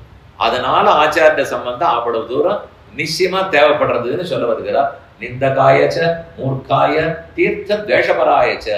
ஆச்சாரியன் உபதேசித்த மந்திரத்துக்கு துரோகமே பண்ணக்கூடாது, மறக்கவும் கூடாது, மாத்தி சொல்லவும் கூடாது. பக்திஹீனாய தேவேசி நதேயா மலினாயச்ச குருதா சிஷ்யதாவாபி. இதனாலதான் எந்த அபச்சாரமும் வந்துடக்கூடாது, பாபம் இருக்கக்கூடாதுன்னு கூறத்தாழ்வான்னு எண்ணம். பிள்ளை ஆழ்வான்னு ஒரு சுவாமி சிவனமுடத்தில் புனரவச்சார் சாதிக்கும் போது பிள்ளை ஆழ்வானுக்கு கூறத்தாழ்வான் அருளி செய்த வார்த்தையை ஸ்மரிப்பது அப்படின்னா என்ன அர்த்தமா? அவர் பாகவத அபச்சாரப்பட்டுட்டே இருக்கிறார். கூறத்தாழ்வானுக்கு அவர் சிஷ்யனா இருக்கார், விஷயங்கள்லாம் நன்னா கேட்டுக்கிறார், அதிமேதாவியா இருக்கார். சரி சொல்லலாம்னால் அவர் யார்கிட்டையான அபச்சாரப்பட்டுட்டே இருக்கார். அந்த சரி அது அவர் பாட்டுதான், அதெல்லாம் நான் பார்க்க முடியுமா? நான் ஆச்சாரியன்னு சொல்லிட்டு போறேன் அப்படின்னு இருக்கவே கூடாதுங்கிறார். அவன் பாகவத அபச்சாரம்னு பட்டிருந்தால் இவர் பண்ற உபதேசம் பிரயோஜனப்படாது. இது பிரயோஜனம். நமக்கே என்ன சொல்லுவா? வைத்தியர்கிட்ட போய் மருந்து வாங்கிப்போம், நீங்க என்னென்னா சாப்பிடுங்க, கொஞ்சம் இதெல்லாம் சாப்பிடாதீங்க, இதெல்லாம் சாப்பிடாதீங்க, ஒரு மாசத்துக்கு பத்தியத்துல இருக்கோ, அப்பதான் என் மருந்து வேலை செய்யுங்க. நமக்கு ஒரு ஆசை, எத்த சாப்பிட்டு இருந்தாலும் வேலை செய்யற மருந்தை கொடுக்க மாட்டேறாங்க. அதெல்லாம் பண்ணுவாடா. முதல்ல காலை 2 எழுத்து பானத்தை நிறுத்துன்னு சொல்லுவாரு. அப்பதான் ஆயுர்வேதம் என் மருத்துவம் எல்லாம் நல்லா வேலை செய்யும். நீங்க பாட்டுக்கு ஒரு நாளைக்கு சாப்பாட்டை கூட குறைச்சிவிட்டு 4 வேளை 5 வேளை விடாம சாப்பிட்டுட்டே இருந்தேன்னால் என் மருந்து ஒன்றும் வேலை செய்யாதுன்னுவோம். அது போல ஆச்சாரிய உபதேசம் வேலை செய்யணும்னா இவன் உள்ளத்துல அந்த நல்லெண்ணங்கள்லாம் இருந்தா தான் வேலையை செய்யும். பிள்ளை ஆழ்வான் இதை போல அபச்சாரப்பட்டுட்டே இருக்கார். அப்ப என்ன உபதேசம் பண்ணாலும் எடுக்காது. ஒரு நாள் அவருடைய திருமாலைக்கு கூறத்தாழ்வான் எழுந்தருளி எனக்கு எல்லாத்தையும் தானமா கொடுத்து, நீ இத்தனை நாள் எத்தனை அபச்சாரப்பட்டிருக்கீரோ அதெல்லாத்தையும் என்கிட்ட கொடுத்துடணும், இனிமே அபச்சாரப்படக்கூடாதுன்னு சத்திய பிரதிகை வாங்கிட்டார். அவரும் பிரதிகை பண்ணி கொடுத்தார். ஆனா பழைய வாசனை விடலை. 1 மாசம் பேசாம இருந்தார். பல்ல கடிச்சிருந்தார், அபச்சாரப்படாத இருந்தார். 1 மாசம் ஆச்சு, திரும்ப அபச்சாரப்பட ஆரம்பிச்சுட்டார். இவருக்கு தோணித்து, திடீர்னு இவ்வளவு தூரம் சொன்னா இவர் கேட்க மாட்டேங்கிறார். திரும்ப ஒரு நாள் அவருடைய வீட்டுக்கே போனார். போனவர், நீர் இனிமே கைகாலால் அபச்சாரப்பட்டிருந்தா ராஜா அடிச்சுடுவார். யாராவது ஒருத்தர்கிட்ட அபச்சாரப்பட்டோம்னா காவலாளிகள் பார்த்துட்டு இருப்பாள், அடிச்சிட மாட்டாளா? அதனால காய்க்கு அபச்சாரப்பட மாட்டோம். வாச்சிக்கு அபச்சாரப்பட்டாலும் வெளியாருக்கு தெரிஞ்சிடும், அதனால பிடிச்சிடுவா. ஆக மொத்தத்துல பாக்கி மானச அபச்சாரம் மட்டும்தான் இருக்கும். மனசால ஒருத்தன் கெட்டு போயிடணும்னு அபச்சாரப்பட்டா என்னை யார் பிடிப்பார்? ஒருத்தருக்கு எனக்கு தெரியாது இல்லையோ, ஆனா சாஸ்திரம் பிடிச்சிடுங்கிறார். புறத்தாழ்வான் அதுக்கு பயப்படுறார். நீ வெளியில சொல்லி சிக்கிக்கிறத பத்தி இல்ல, எல்லாரும் பிடிச்சிடுவா, அடிச்சியான திருப்பி அடிச்சுட்டு போடுவா. ஆனா மனசால அபச்சாரப்படுறீங்க இல்லையோ, அதை மட்டும் ஒழிச்சுட்டு எம்பெருமானார் திருவடிகளே சரணம்னு சொல்லிக்கொண்டு இனி அந்த அபச்சாரம் இல்லாமல் இருப்பதற்கு பார். அதை திருத்தினாதான் உபதேசங்கள் எடுபடும். அந்த அபச்சாரம் இருக்கிற வரைக்கும் ஆச்சாரியர் என்ன உபதேசம் பண்ணே இருந்தா எப்படி எடுபடும்? அவர் சொல்ல மாட்டார், முதல்ல இதை திருத்தின்னு வாங்குறாரு இல்லையோ. அதான் இந்த பிரமாணம் சொல்றது. குருதா சிஷ்யதாவாபி தயோர் வத்சரவாசதா பக்திஹீனாய தேவேசி நதேயா மலினாயச்ச. ஒரு ஆச்சாரணத்துல சிஷ்யன் உபதேசம் பெறணும்னால் நாசம்பத்சரவாசினே பிரபுயாதுன்னு சொல்லுவார்கள். 1 வருஷமாவது ஆச்சாரியன் திருமாளிகை வாசல்ல இருந்து கைங்கரியம் முடியலையா 6 மாசமாவது பண்ணணும். முடியலையா 1 மாசமாவது பட்டினி இருக்கணும். 1 மாசம் பட்டினி இருக்கலாம், அல்லது 6 மாசம் வாசலில் கிடக்கலாம், அல்லது 1 வருஷம் கைங்கரியம் பண்ணலாம். இதை போல பரீட்சை பண்ணித்தான் சிஷ்யனை ஏத்துக்கணும் அப்படிங்கிறதான் பெரியவர்கள்லாம் அவங்க சொல்லியிருக்கார்கள். ஆச்சாரே மேலும் சொல்றார், சாசனே ஸ்திரவிருத்திச்ச சிஷ்யா சப்திருதாகிருதா எஸ்து ஆச்சாரிய பராதீனா தத்வாக்கியம் சாஸ்யத்தே. ஆச்சாரிய வாக்கியத்தை நீ ஏத்துக்கிறதா இருக்கணும். அவர் சொன்னதுக்கு அடங்கி நடக்க வேண்டும். அந்த விஷயத்துல ஒரே ஒரு விஷயம், ஆழமான கருத்து, அதை மட்டும் சொல்லிட்டு 5 நிமிஷம் முடிச்சோம். ஆச்சாரியனுக்கு சிஷ்யன் எப்படி இருக்கணும் அப்படின்னு ஒரு சுவாமி போய் இன்னொரு சுவாமிகிட்ட கேட்கிறார். அவர் சொல்றார், கணவனுக்கு மனைவி போல இருக்க வேண்டும். முதல்ல சொன்னார், சரி இருக்கட்டும், அவ்வளவுதானா? இல்ல, அதுக்கு மேல ஒண்ணு இருக்கு. ஆத்மாவுக்கு சரீரத்தை போல இருக்கணும். அப்புறம் 3ஆவது சொன்னார், ஆத்மாவுக்கு ஞானத்தை போல இருக்க வேண்டும், உணர்வாக இருக்க வேண்டும். முதல்ல சொன்னது, கணவனுக்கு மனைவி சொன்னதை செய்வாள் என்று நம்ப வேண்டும். சொன்னதை செய்வாள். கணவன் சொல்லுகிறார், மனைவி கேட்க வேண்டும். ஆனா ஆளே வேற, அந்த அதிகாரி வேற, இந்த அதிகாரியே வேற. இவர் சொல்றத அவள் கேட்கிறாள், அவர் சொல்றத இவர் கேட்கட்டும். ஆக தனி அதிகாரி ஒருத்தர். அதை போல ஆச்சாரியன் எதை சொல்லுகிறாரோ அதை சிஷ்யன் செய்ய வேண்டும். இது முதல் அடையாளம். ஆச்சாரியன் சொன்னதை செய்தா, கணவன் சொன்னதை மனைவி செய்தா போல. 2வது, சொன்னதெல்லாம் செய்யறது இல்லை. நம்ம உடம்பு எடுத்துப்போம். நான் இதை கையே தூக்கு, காலே நட, வாயே பேசு இப்படின்னு ஒவ்வொரு நாள் ஆணையாட்டு இருக்கேன், சொல்றது இல்லை.